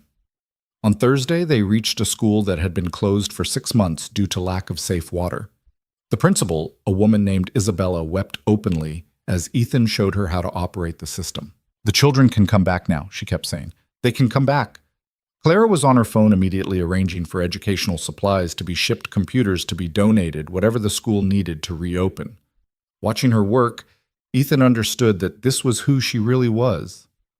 Not the cold CEO in the tower, but someone who solved problems with the same intensity she brought to everything else. That evening, the community threw an impromptu celebration. Music poured from speakers powered by car batteries, and people danced in the street despite their exhaustion. Children performed a play they'd rehearsed, something about a wizard who brought clean water to the kingdom. Ethan realized with a start that the wizard wore glasses held together with tape, just like his. You're a hero to them, Dr. Santos said, appearing beside him with a plate of rice and beans. I'm just an engineer. No, you're someone who saw suffering and chose to act. That's the definition of a hero, Mr. Cole. Claire was dancing with a group of young girls, laughing as they taught her the steps to something that looked far more complex than any boardroom negotiation. She caught Ethan watching and waved him over, but he shook his head, content to observe this version of her, unguarded and genuinely happy. His phone buzzed with a text from Sophie sent through Mrs. Chen's phone. Science teacher says I can do my project on water purification. Can you help when you get home? Of course, baby, he typed back. We'll build something amazing. Friday brought challenges. One of the systems developed a leak in a connection Ethan thought he'd secured properly. It took 3 hours in the crushing heat to fix it, during which time he seriously questioned every life choice that had brought him to this moment. But then a grandmother brought him water purified through his system and told him through Dr. Santos that her grandson hadn't had diarrhea in 3 days, the longest stretch in months. This is why we do it, Clara said, helping him tighten the last connection. Not for the patents or the profit, but for that grandmother's smile. That night, their last in Puerto Rico, they sat on a hilltop overlooking the valley where they'd installed 12 systems. Lights twinkled in houses that had been dark for months, powered by the small solar panels that ran the UV arrays. We did that, Clara said softly. We brought light back. We brought more than light, Ethan replied. Thinking of the children who could return to school, the babies who wouldn't get sick, the communities that could rebuild with one less critical problem to solve. I want to do more. Not just Puerto Rico, everywhere water is a crisis. Africa, India, Flint. Will you help me? He thought of Sophie, of the life they were building in Chicago, of the stability he'd fought so hard to achieve. Yes, but I need to be home for my daughter. She's already lost one parent to a cause bigger than our family. We'll figure it out. Remote monitoring local teams for installation, whatever it takes. I'm not asking you to choose between changing the world and raising Sophie. I'm asking you to do both. The flight home Saturday afternoon was quiet, both of them exhausted beyond words. Clara worked on her tablet arranging manufacturing contracts to mass-produce the systems. Ethan sketched improvements in his notebook ideas that had come from seeing the systems in actual use, but mostly they sat in companionable silence, two people who'd shared something that couldn't quite be expressed in words. Sophie was waiting at the airport with Mrs. Chen breaking free to run into Ethan's arms the moment she saw him. He lifted her up, spinning her around while she laughed, her joy infectious enough to make other travelers smile. "Did you save everyone?" she asked when he finally set her down. "Not everyone, but we made a good start." She noticed Clara then standing a respectful distance away. "Are you Daddy's boss?" Clara smiled, the expression softer than her usual corporate demeanor. "I am. You must be Sophie. Your father talks about you constantly." "He does?" Sophie looked pleased. "He talks about you too. He says you're scary smart and that you work too hard." "Sophie," Ethan felt his face flush, but Clara laughed, a genuine sound that transformed her face. "Your father's not wrong, on both counts." Mrs. Chen invited Clara to join them for dinner, an offer that surprised everyone, including Clara, but she accepted, following them to a small Chinese restaurant that Mrs. Chen claimed had the best dumplings in Chicago. Watching Clara try to teach Sophie to use chopsticks while Mrs. Chen told embarrassing stories about Ethan's failed attempts at fixing her sink, he felt something shift in his chest. This strange makeshift family forming around shared meals and small victories. "Mr. Cole is a good man," Mrs. Chen told Clara, while Ethan was helping Sophie with her fortune cookie. "He works too hard, forgets to eat, but he loves that little girl more than life." "I know," Clara replied, watching Ethan help Sophie sound out the fortune. "It's one of his best qualities." That night after Sophie was asleep, Ethan sat on his balcony looking through the photos from Puerto Rico. In one, Clara was helping a young boy fill his water bottle, her expression focused and kind. In another, she was covered in mud, laughing at something Dr. Santos had said. This was the Clara Hayes the boardroom never saw, the one who'd emerged in the Puerto Rican mountains. His phone rang. "Clara." "Can't sleep?" he asked. "Thinking about next steps. I want to present the Puerto Rico success to the board Monday push for a full humanitarian division. Will you co-present? I'm an engineer, not a presenter. You're a storyteller. I've heard you explain complex systems to 7-year-olds and 70-year-olds with equal success. The board needs to hear from you, needs to understand why this matters beyond profit margins. What if they don't approve? Then I'll fund it myself. This is too important to stop now." After they hung up, Ethan pulled out his notebook, writing down not technical specifications, but stories: Carlos drinking clean water for the first time in months, Isabella crying over her reopened school, the grandmother whose grandson was finally healthy. These were the reasons that mattered, the human element that no spreadsheet could capture. Sunday was Sophie's science fair. Ethan helped her set up her display about water purification, complete with a small working model they'd built together Saturday night. She wore her best dress, the one with flowers that Sarah had bought before she got too sick to shop. "Do I look like a scientist?" Sophie asked, adjusting her handmade badge that said future engineer. "You look like someone who's going to change the world." Other parents and children filled the gymnasium, projects ranging from volcano models to plant growth experiments. But Sophie's project drew a crowd, especially when she demonstrated the miniature purification system with the confidence of someone who'd been listening to her father's explanations for weeks. "My daddy built a big version of this to help people in Puerto Rico," she told the judges proudly. "He says engineering is just solving puzzles that help people." She won second place, beaten only by an 8th grader with a project on renewable energy. But Sophie didn't care about the ranking. She was thrilled with her red ribbon and the certificate that proclaimed her an outstanding young scientist. "Can we frame it?" she asked, clutching the certificate carefully. "We'll frame it and put it right next to your mom's nursing degree," Ethan promised. That evening, Clara called with unexpected news. "The board meeting's been moved up. They want to hear about Puerto Rico tomorrow morning, 8 sharp. I haven't prepared anything formal." "You don't need formal. You need honest. Tell them what you told me on that hillside. Make them see the faces, not just the numbers." Ethan barely slept, running through what he wanted to say. When his alarm went off at 5 a.m., he found Sophie already awake, sitting at the kitchen table with a bowl of cereal. "Big day, Ma," she asked, noting his best suit laid out on the couch. "Board meeting, trying to convince them to help more people." She got up and hugged him, fierce and sudden. "They'll say yes. You're very convincing. You convinced me to eat vegetables." "That's different, baby." "Not really. You made me understand why vegetables mattered. You'll make them understand why the water matters. At Caldwell Tower, the boardroom was intimidating in its corporate perfection. 12 board members sat around a table that cost more than most people's cars, their faces professionally neutral. Clara introduced him simply as the lead engineer on the Puerto Rico project. Ethan stood his notes forgotten in his pocket. Instead, he pulled out his phone and showed them pictures. Not the professional photos the marketing team had taken, but his personal ones. Carlos, Isabella, the grandmother, the children dancing in the street. "This is why we went to Puerto Rico," he said, his voice steady despite his nerves. "Not for market share or tax breaks or good PR. We went because people needed help and we had the ability to provide it." He talked for 20 minutes, forgetting to be nervous, forgetting these were people who could buy and sell him 1,000 times over. He talked about children who could return to school, about communities rebuilding with dignity, about the simple miracle of clean water. When he finished, the room was silent. Then one board member, an elderly woman with sharp eyes, spoke up. "How much would it cost to deploy these systems globally?" Clara stood pulling up projections on the screen.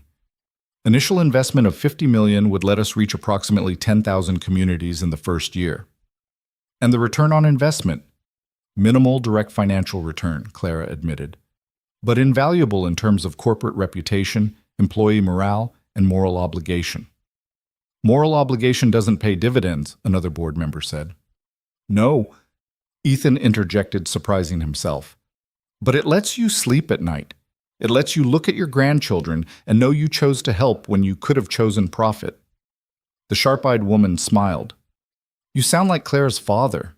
He once told this board that bridges were more than steel and concrete. They were promises that communities made to each other."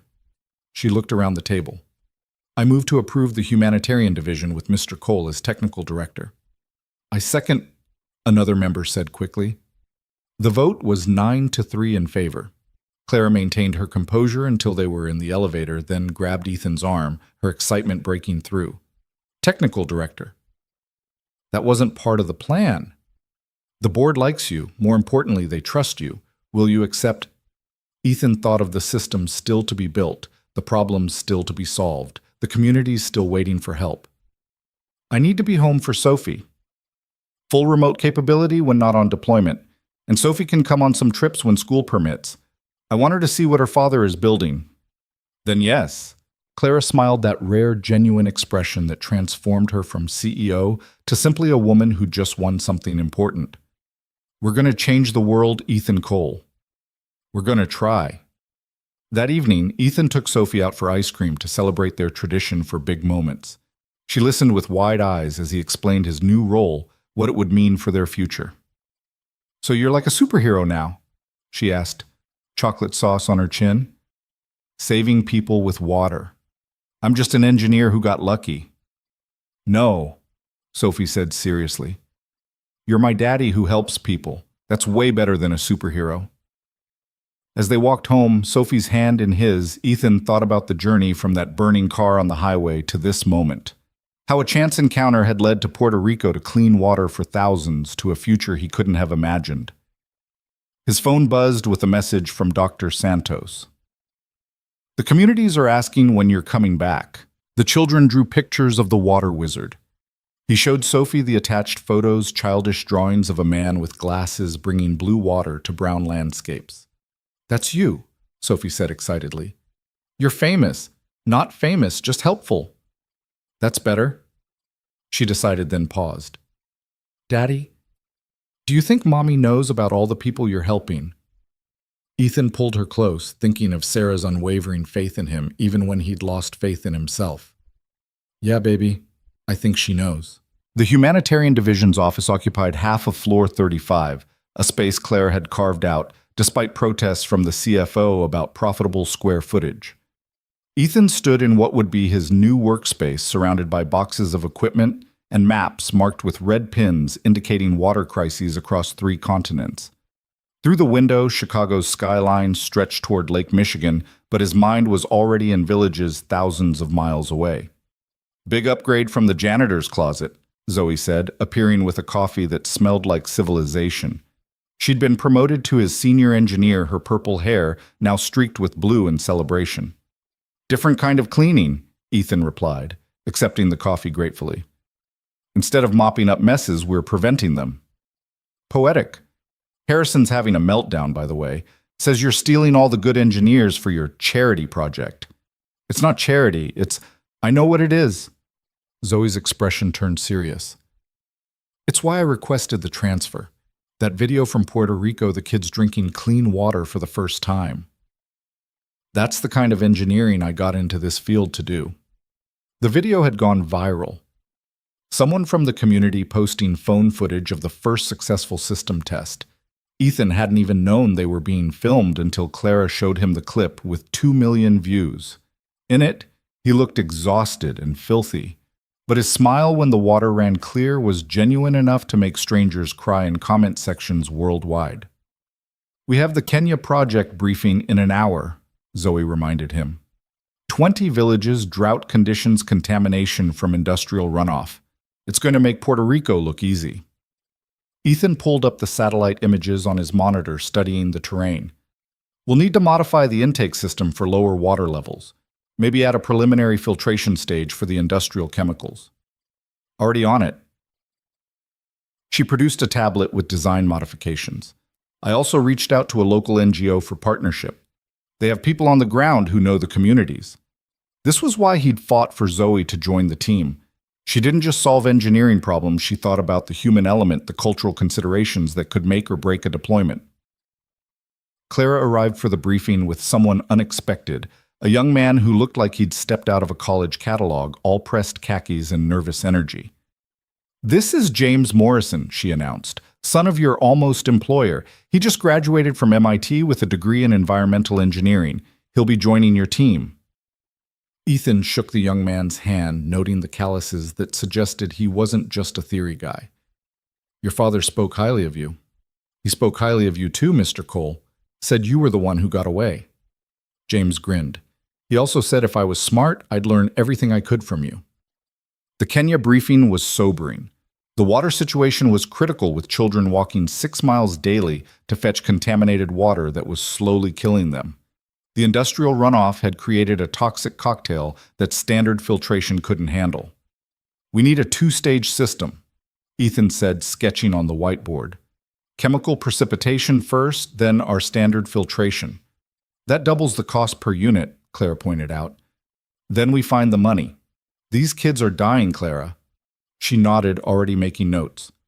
I'll talk to the board. Maybe structure it as a research opportunity, developing new filtration technology we can eventually commercialize. Whatever story you need to tell, Ethan said. Just get us the funding.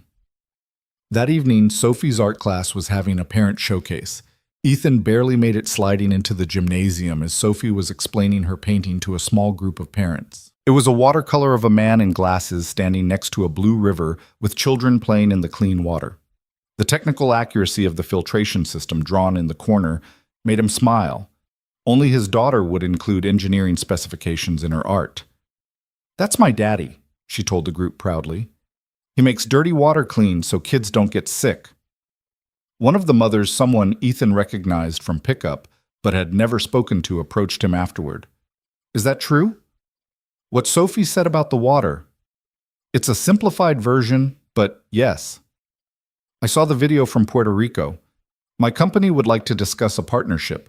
We manufacture medical supplies, seems like our missions might align. She handed him a business card. Andrea Patterson, CEO of Med Supply International. Ethan pocketed it, his mind already racing with possibilities. At home, while Sophie did homework, he called Clara about the potential partnership. Andrea Patterson is tough but fair, Clara said. If she's interested, it's worth pursuing. Medical supplies would complement our water systems perfectly. I'm an engineer, not a businessman. You're whatever these communities need you to be. That's what leadership means, Ethan. The next morning brought unexpected news. The Puerto Rico systems were functioning perfectly, but the local government wanted to expand the program. They were offering partial funding for 100 more units if Caldwell could deliver within 3 months. That's impossible, James said at the emergency meeting. We don't have the manufacturing capacity. Then we find it, Ethan replied, pulling up his contacts. Zoe reached out to those fabrication shops in Milwaukee. James, start modifying the design for faster assembly. We'll need to simplify without sacrificing effectiveness. What about quality control, Clara asked. I'll personally inspect every 10th unit. We can't afford failures, not when people are depending on us. The next weeks blurred into a marathon of 18-hour days. Ethan divided his time between the Chicago lab, the Milwaukee fabrication shops, and video calls with the Kenya NGO. Sophie started doing her homework in his office after school, understanding, without being told that this was temporary, that Daddy was doing something important. You look tired, she observed one evening, glancing up from her math worksheet. Just a little busy baby. Ms. Patterson came to school today. Ethan looked up from his laptop. Andrea Patterson. Why? Career Day. She talked about helping people with medical supplies. She said she knew you, that you were a hero. I'm not a... I know, Daddy. You're just an engineer. Sophie smiled. But maybe you can be both. The partnership with MedSupply International came together faster than expected. Andrea was as sharp as Clara had warned, but she was also genuinely committed to the mission. Within a week, they had a framework for coordinated deployments, clean water and medical supplies delivered together. This changes everything, Clara said, reviewing the agreement. We can offer complete humanitarian packages, water, medical supplies, eventually maybe even educational resources. One step at a time, Ethan cautioned. We still have to deliver on Puerto Rico and Kenya. The manufacturing push was relentless. Ethan found himself sleeping in the Milwaukee facility, catching 3 hours on a cot in the break room between quality inspections. Zoe and James rotated shifts, ensuring someone was always monitoring production. On a particularly brutal Thursday, when they discovered a flaw in 50 units that required complete rebuilds, Harrison appeared unexpectedly. Came to gloat, Ethan asked, too tired for politeness. Came to help. Harrison set down a bag of sandwiches and coffee. I may think your humanitarian division is professionally risky, but I'm not an ass. Well, not completely. Tell me what needs doing. With Harrison's help, they salvaged the flawed units, his perfectionist attention to detail, catching problems before they became disasters. By dawn, they were back on schedule. Why? Ethan asked as they shared the last coffee. Because you were right, Harrison admitted. In the presentation to the board, about looking at grandchildren and knowing you helped. I don't have grandchildren yet, but someday, I'd like to tell them I was part of this. The Puerto Rico shipment left on schedule 100 units packed into shipping containers that looked impossibly small for the hope they carried. Ethan watched the trucks leave, exhaustion and pride warring in his chest. You did it, Clara said, appearing beside him. We did it. No, Ethan, this was you. Your determination, your standards, your refusal to compromise on quality. The team followed your lead. His phone rang before he could respond. Dr. Santos calling from Puerto Rico. Ethan, we have a problem. His stomach dropped. The units... No, they're perfect. But we have a situation. There's a community in the mountains completely cut off by mudslides. They've been without clean water for 3 weeks. Children are dying. Can you come... He looked at Clara, who was already pulling up flight schedules on her phone. We can be there tomorrow. Ethan, it's dangerous. The military won't even fly there. We'd have to go in by helicopter, and even that's risky. I'll be there. That night, he sat with Sophie, explaining why he had to leave again. She listened solemnly, then went to her room and returned with her favorite stuffed animal, a worn bear named Mr. Buttons that Sarah had given her. Take him with you, she said, for luck. And so you remember to come home. Baby, I can't take Mr. Buttons. He'll protect you. Mommy said he was magic. Ethan pulled her close, breathing in her strawberry shampoo scent. I'll be careful. I promise. I know, you're always careful. But take him anyway.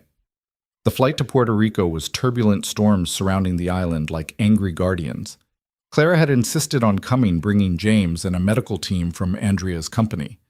The helicopter pilot who met them at the small airport looked skeptical. The winds are bad, he said in accented English. Very dangerous. People are dying, Ethan replied. We go. The flight into the mountains was terrifying. The helicopter bucked and dropped in the wind rain, lashing the windows so hard they couldn't see. James turned green, clutching his seat. Even Clara looked pale. But Ethan held Mr. Buttons in his pocket and thought of Sophie's faith in him. They landed in a clearing that was more mud than ground. The community leader, a man named Miguel, met them with tears streaming down his weathered face. "Thank God you came. The children. We've lost 3 already." The situation was worse than reported. The mudslide had contaminated their only water source with bacteria and debris. People were drinking it anyway, desperate enough to risk the illness that followed. "We need to set up immediately," Ethan said, unloading equipment in the rain. "James, find the cleanest source point. Clara, coordinate with the medical team. We need to treat the sick while we get the water running." They worked through the night rain, turning the ground into a swamp that tried to swallow their equipment. The system fought them, connections failing in the moisture, the generator struggling in the thin mountain air. But by dawn, they had it running. The first clean water flowed as the sun broke through the clouds, and the sound the community made part sob, part celebration would haunt Ethan forever. Children lined up with containers supervised by the medical team, who ensured the sickest drank first. A little girl, maybe 4 years old, approached Ethan with a cup of the clean water. She said something in Spanish, and Miguel translated. "She says thank you for bringing the rain machine. She wants to share her water with you." Ethan knelt in the mud, accepting the cup with hands that shook. The water was perfectly clear, cold, safe.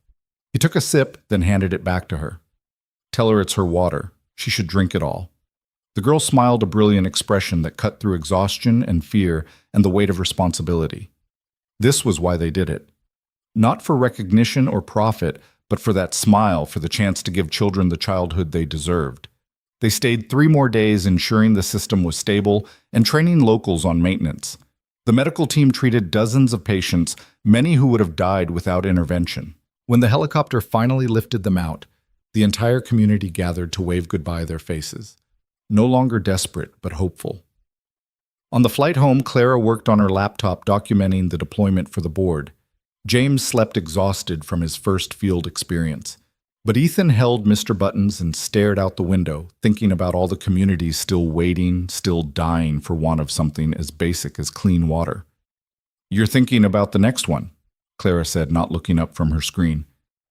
"Kenya. The situation there is even worse. We'll help them too, all of them eventually. It's not enough. We're moving too slow." Clara closed her laptop, studying him. "You can't save everyone, Ethan. But I have to try." "Yes," she said softly. "You do. It's what makes you who you are. Just don't lose yourself in the saving. Sophie needs her father, not just a hero who visits between deployments." Chicago looked impossibly clean and organized after the mountains of Puerto Rico. Sophie was waiting at the airport again, this time with a sign she'd made, "Welcome home, water hero."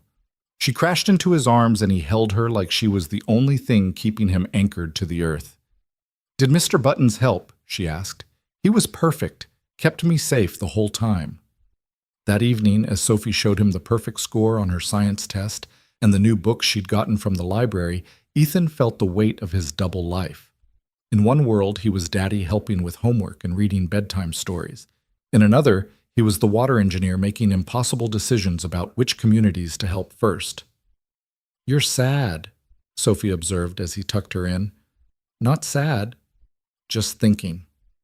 About the kids who need help." "Yeah." She sat up, her expression serious beyond her years.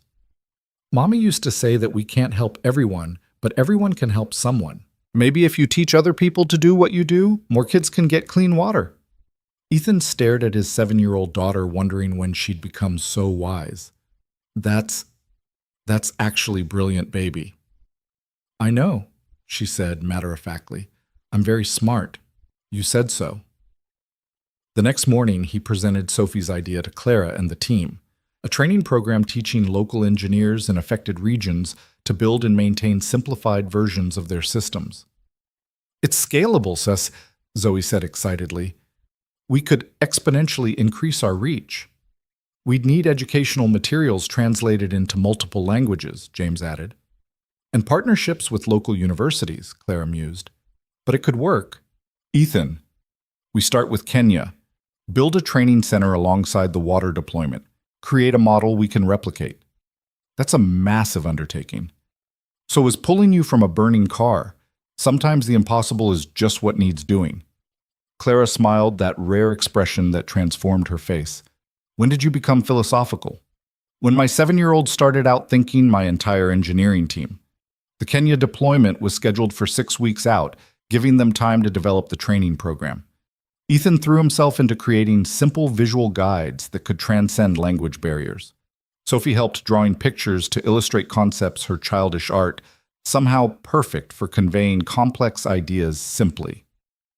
One evening, Andrea Patterson visited their apartment ostensibly to discuss the medical supply coordination, but really to see the man behind the reputation in his natural environment. "This is where the magic happens," she asked, looking at their modest living room covered in drawings and technical specifications. "This is where the ideas start," Ethan corrected. "The magic happens when communities get clean water." Andrea watched Sophie carefully coloring a diagram about bacterial filtration, her concentration absolute. "She's remarkable. She gets it from her mother. I think she gets more from you than you realize." Andrea pulled out a folder. "I have a proposition. Med Supply wants to fund 10 full scholarships for your training program. Cover travel materials, everything for local engineers." "Why?" "Because water and health are inseparable. Because your success is our success. And because," she paused, "because my daughter is Sophie's age. I look at her and think about children who aren't as lucky. This is how I help." The partnership deepened, Andrea becoming a regular presence at planning meetings. She and Clara developed an unexpected friendship, two powerful women who understood the burden of leadership. Sophie adopted Andrea as an unofficial aunt, someone who brought her science books and listened to her elaborate theories about everything. 2 weeks before Kenya, Ethan's past life intersected unexpectedly with his present. He was leaving Caldwell Tower when Marcus Thompson, his old supervisor from the janitorial company, appeared. "Ethan, Jesus, is that really you?" Marcus looked older, grayer, his bulk reduced by what looked like illness or hard times. Ethan felt a complicated mix of emotions: resentment for the years of dismissive treatment, pity for the man's obvious decline, and an unexpected gratitude. Without those nights pushing a mop, he might never have saved Clara, never found this path. "Hello, Marcus.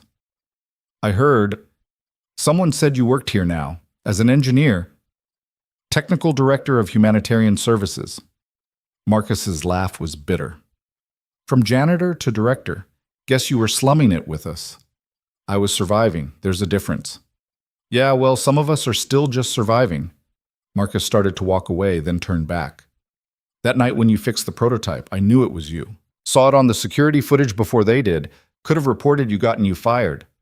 Why didn't you?" "Because I saw something in your eyes when you looked at those machines.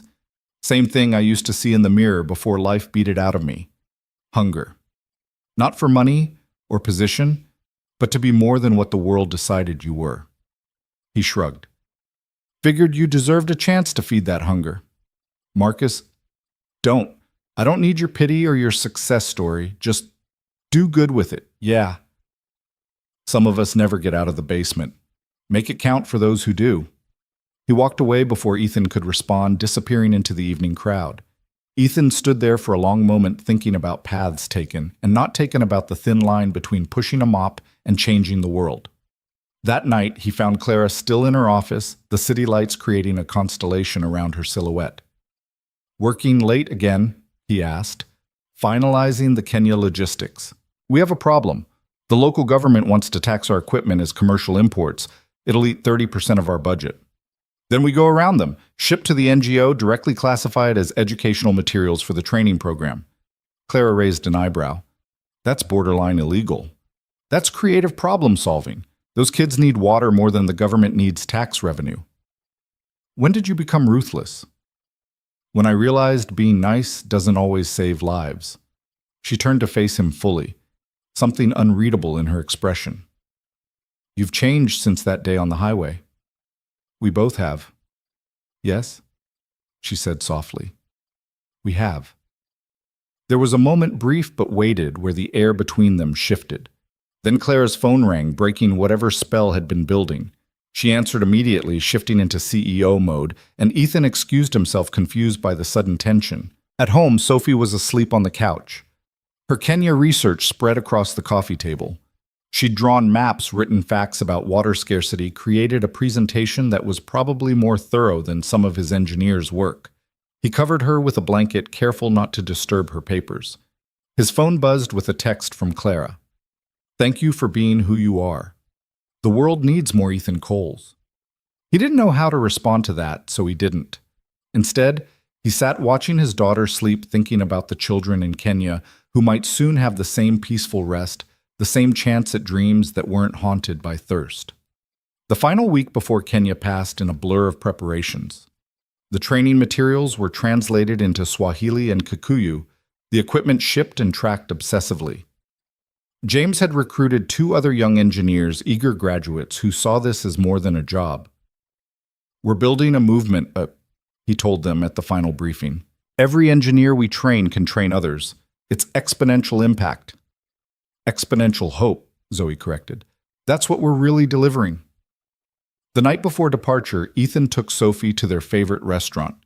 Mr. Antonelli made a special dessert, a cake with "Good luck in Kenya," written in chocolate. "How long this time?" Sophie asked, picking at her pasta. 2 weeks, maybe 3. "Will it be dangerous?" He wanted to lie to promise absolute safety, but Sophie deserved truth. "A little, but I'll be careful and I'll have a good team with me. Take Mr. Buttons again. Baby, you need him here." "I have you most of the time. Those kids have nobody. Mr. Buttons should help them too." How did a 7-year-old understand sacrifice better than most adults? Ethan reached across the table, taking her small hand in his. "Your mom would be so proud of who you're becoming. She's proud of you too, Daddy. I know it." That night after Sophie was asleep, Ethan stood on his balcony looking at the stars barely visible through Chicago's light pollution. Somewhere on the other side of the world, children were looking at the same stars, hoping for salvation that might come in the form of an engineer from Chicago who'd once thought his life was over. His phone rang. Clara again. "Can't sleep?" she asked. "Thinking about tomorrow." "It's going to work, Ethan. The training program, the deployment, all of it. How can you be so sure? Because you don't know how to fail when it matters. It's your superpower."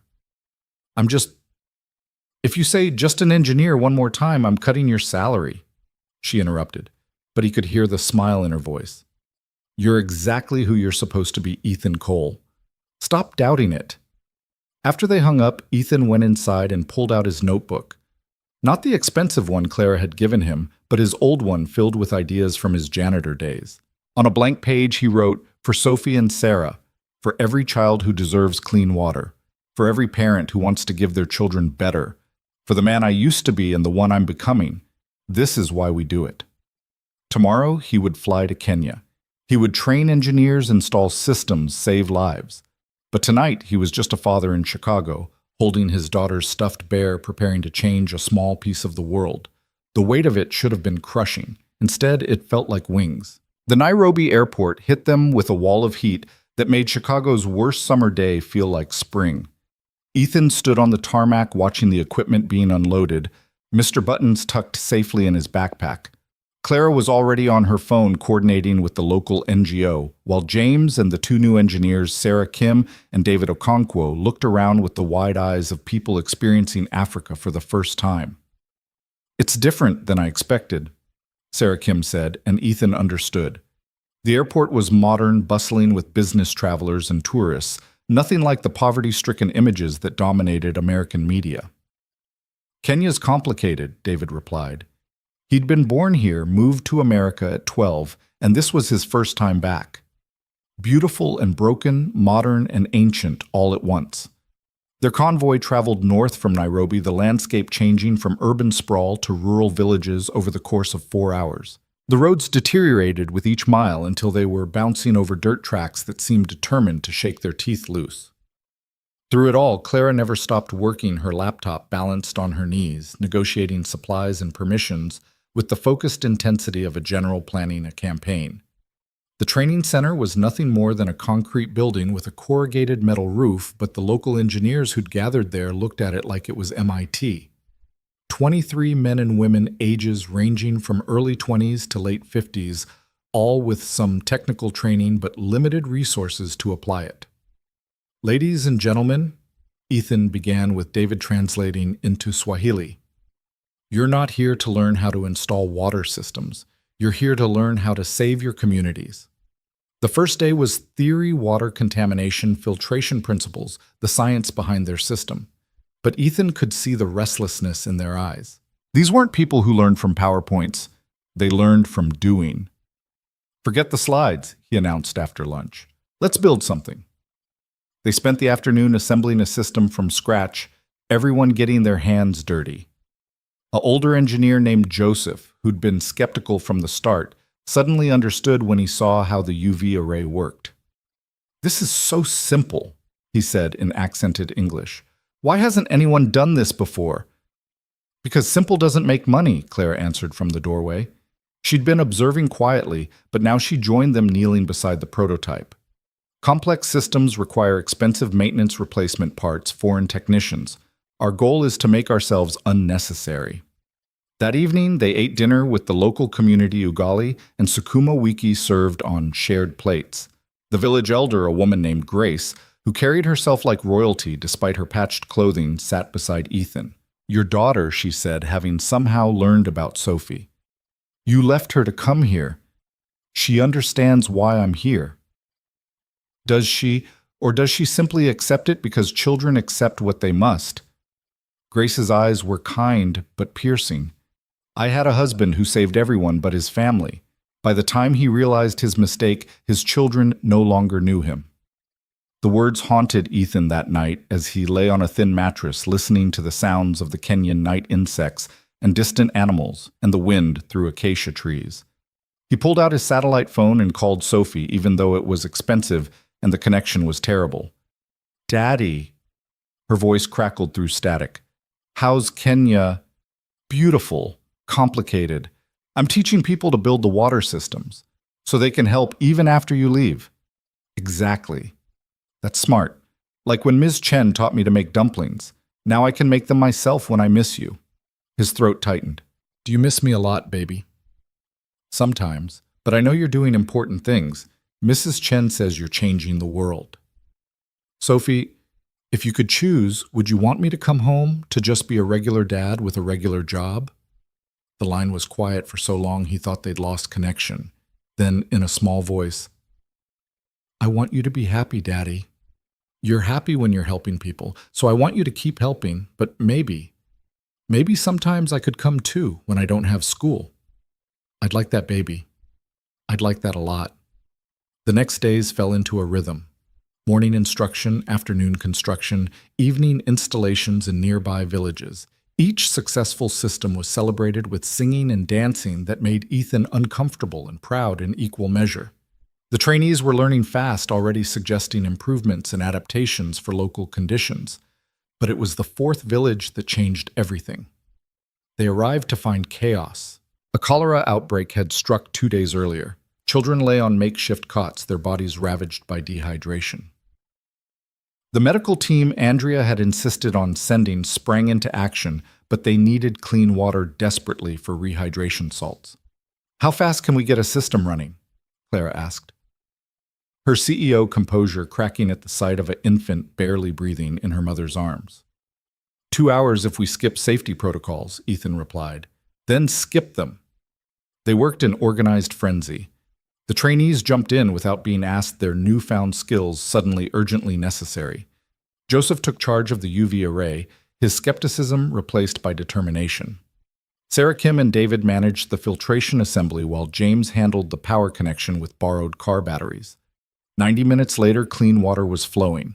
The medical team immediately began preparing rehydration solutions. Within hours, children who'd been dying were sitting up sipping the life-saving mixture. The infant Clara had noticed was crying the most beautiful sound Ethan had ever heard because it meant she had the strength to cry. This is why, Clara said quietly, standing beside him as they watched the medical team work. This is why we push so hard. It's not enough. We saved this village, but how many others are suffering right now? You can't carry the whole world, Ethan. Watch me try. That night, the village celebrated their survival with a ceremony that honored the water team. Ethan was given a name in the local dialect that meant bringer of rivers. Clara received a hand-woven bracelet from the mother of the infant. She'd noticed tears streaming down both women's faces as it was tied around Clara's wrist. "We need to accelerate," Clara said later as they sat outside under stars so bright they seemed fake to city dwellers. "The board approved 50 million. I'm going to push for 100. They'll never approve that. Then I'll use my own money. I have more than I could spend in 10 lifetimes. What's the point of wealth if children are dying for want of clean water?" Something in her voice made Ethan look at her. Really look at her. In the starlight, without her CEO armor of makeup and designer clothes, she looked vulnerable, almost fragile. "Why does this matter so much to you?" he asked, really underneath everything. She was quiet for so long he thought she wouldn't answer. Then, "My father died trying to help people. Heart attack from overwork, stress, pushing too hard to build bridges that would connect communities. I spent 20 years building a company to honor him, but somewhere along the way I forgot the helping people part, got lost in stock prices and market share." She turned to him. "You reminded me why he did it, why it mattered. That day on the highway, you didn't save just my life, you saved my purpose." The moment stretched between them, heavy with unspoken things. Then David appeared, breaking the spell, reporting that another village had heard about their work and was requesting help. The training program's second week brought unexpected challenges. A local government official arrived demanding permits. They didn't have payments they wouldn't make. Clara handled him with a combination of charm and steel that left him somehow happy to approve their work without bribes. "How did you do that?" James asked, awed. "I reminded him that his children drink the same water as everyone else's," Clara replied simply. The trainees were becoming teachers themselves, showing newer arrivals the techniques they'd mastered. Joseph had become Ethan's unofficial assistant, his natural leadership and newfound expertise making him the perfect candidate to run the program after they left. "You could do this," Ethan told him one evening as they calibrated a UV array. "Lead the training program for all of East Africa."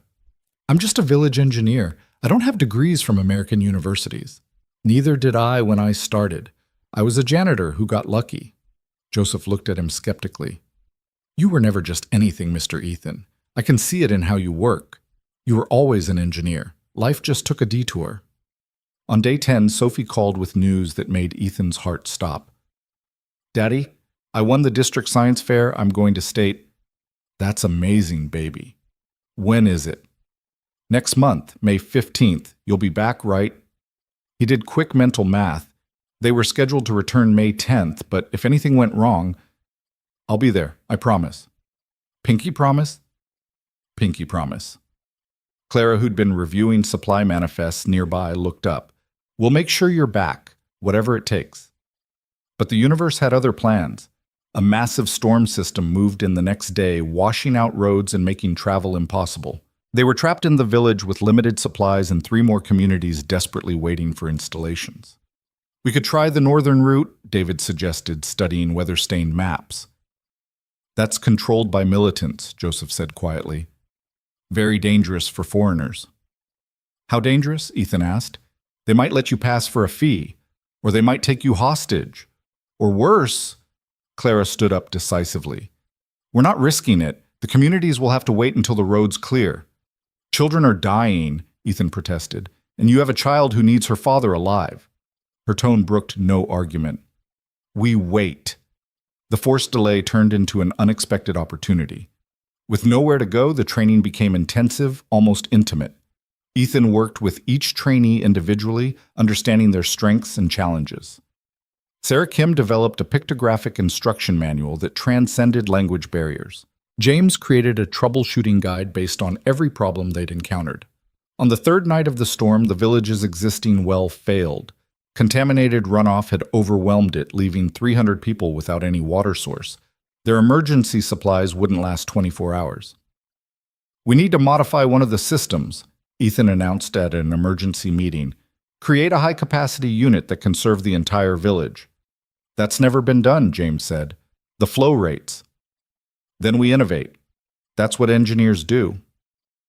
They worked through the night, the trainees and the team becoming a single unit focused on survival.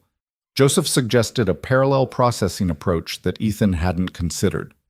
Sarah Kim figured out how to boost the UV intensity without burning out the arrays.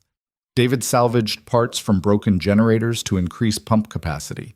By dawn, they had something that shouldn't work, but did a Frankenstein's monster of engineering that produced clean water at 3 times the normal rate.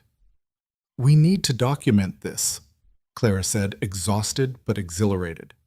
"This could change how we approach community-wide installations." "Later, Ethan replied, watching villagers fill containers with clean water. "Right now, we just need to keep people alive." The storm passed after 5 days, leaving behind mud and destruction, but also something else, a proven team of local engineers who'd innovated under pressure and succeeded. Joseph stood taller, spoke with new authority. The other trainees looked at themselves differently. No longer students, but engineers who'd saved their community. "This is your graduation," Ethan told them. "You're ready." The final installations went smoothly, the trainees taking the lead while Ethan observed. In one village, they encountered a problem he hadn't seen before: arsenic contamination from natural deposits. Joseph immediately started sketching modifications, pulling 2 other trainees into his planning. "We need an additional filtration stage," he explained to Ethan. "Here before the primary filter. It will slow the flow rate but remove the arsenic." It was exactly what Ethan would have suggested, but he hadn't needed to. The student had become the teacher. Their last night in Kenya, the communities threw a celebration that drew people from miles around.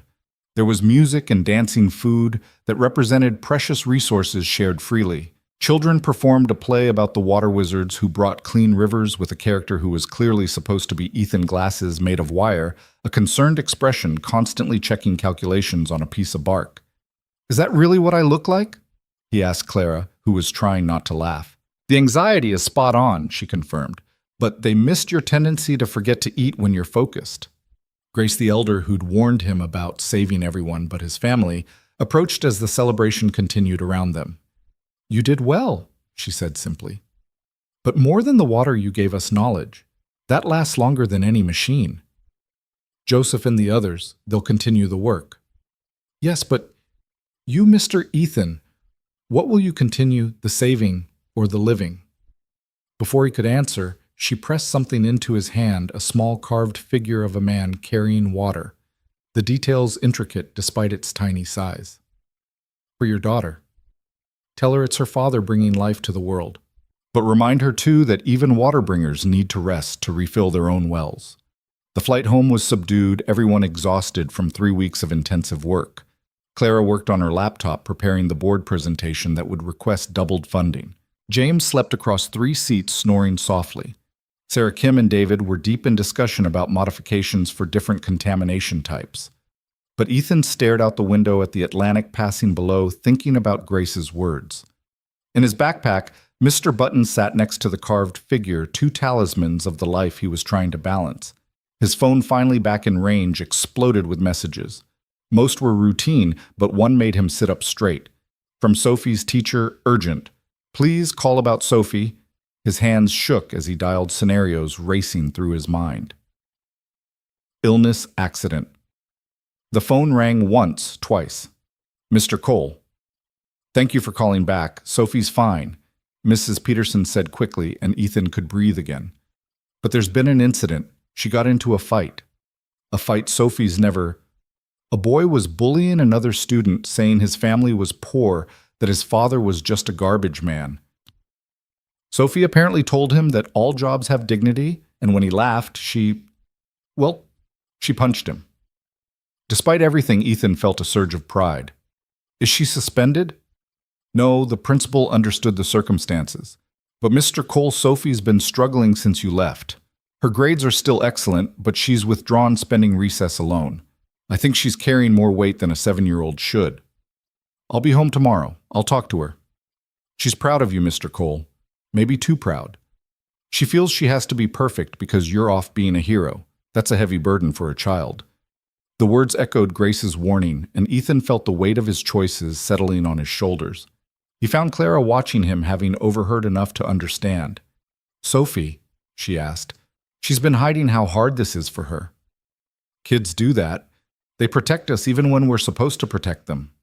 Clara's voice carried experience he hadn't expected. I did the same thing with my mother after my father died.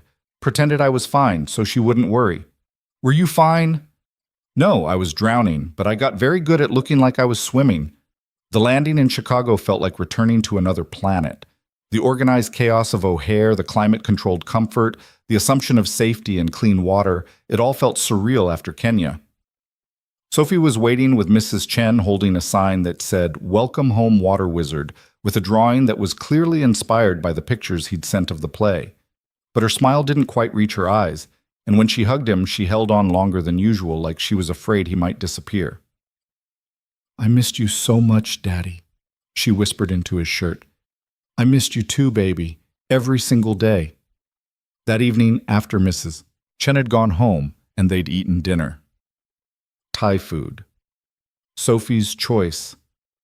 Ethan sat his daughter down for the conversation he'd been dreading and planning in equal measure. "Mrs. Peterson told me about the fight."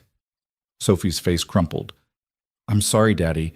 I know fighting is wrong, but he was being so mean to Marcus and nobody was doing anything, and I just got so angry." Hey, it's okay." He pulled her into his lap, feeling how much she'd grown in just 3 weeks. "I'm not mad. But Sophie, why didn't you tell me you were having a hard time?" "Because you're doing important things, saving people. My problems are small." "Your problems are never small to me. You're the most important person in my world. More important than the kids who need water." The question was so earnest, so genuinely confused, that it broke Ethan's heart. How had he let it get to this point? "Different, important," he said carefully. "Those kids need help, and I can provide it. But you need a father, and I'm the only one who can be that. I've been doing the first job well, but the second one, not so much." "You're a good daddy," Sophie protested. "I'm trying to be. But I think I need to try differently." He set her down, looking her in the eyes. "What if I promise that for every trip I take, we do something special when I get back? Just you and me." "Like what?" "Whatever you want. Museum, zoo, Cubs game, building rockets in the park. Can we build a water filter? A real one for my state science fair project." He laughed, the tension breaking. "That's your idea of fun." "It's fun if we do it together." They spent the weekend in the lab at Caldwell with Clara's permission. Sophie wore safety goggles that kept sliding down her nose and latex gloves that went up to her elbows. Together they built a tabletop water purification system, Ethan teaching and Sophie learning with the focused intensity she brought to everything she cared about. "Can we make it pretty, but?" she asked after the functional components were complete. "Science should be beautiful too." So they painted the housing blue with silver stars, added LED lights that made the water glow, created something that was both functional and magical art and engineering combined. "It's perfect," Sophie declared, then paused. "Daddy, do you think Mommy would like it?" "She would love it. She'd love how smart and creative and kind you are." I remember her a little. She smelled like flowers and always sang when she cooked. She did. She sang badly but with enthusiasm. Sophie giggled. "Like how you dance." "Exactly like how I dance." Monday brought meetings and reports, the corporate side of changing the world. The board was impressed by the Kenya success, especially the training program's potential for scaling. They approved the additional funding, but with conditions, more oversight, more metrics, more accountability. "They want to turn it into a business," Ethan complained to Clara after the meeting. "Everything's a business at this scale, but that doesn't mean it can't also be a mission." She studied him across her desk. "You look tired." Sophie's teacher was right. "I've been trying to save the world but losing my daughter in the process. So find a balance." "How?" "Every day I'm here, kids are dying from preventable waterborne diseases. How do I choose between Sophie's school play and a village that needs help?"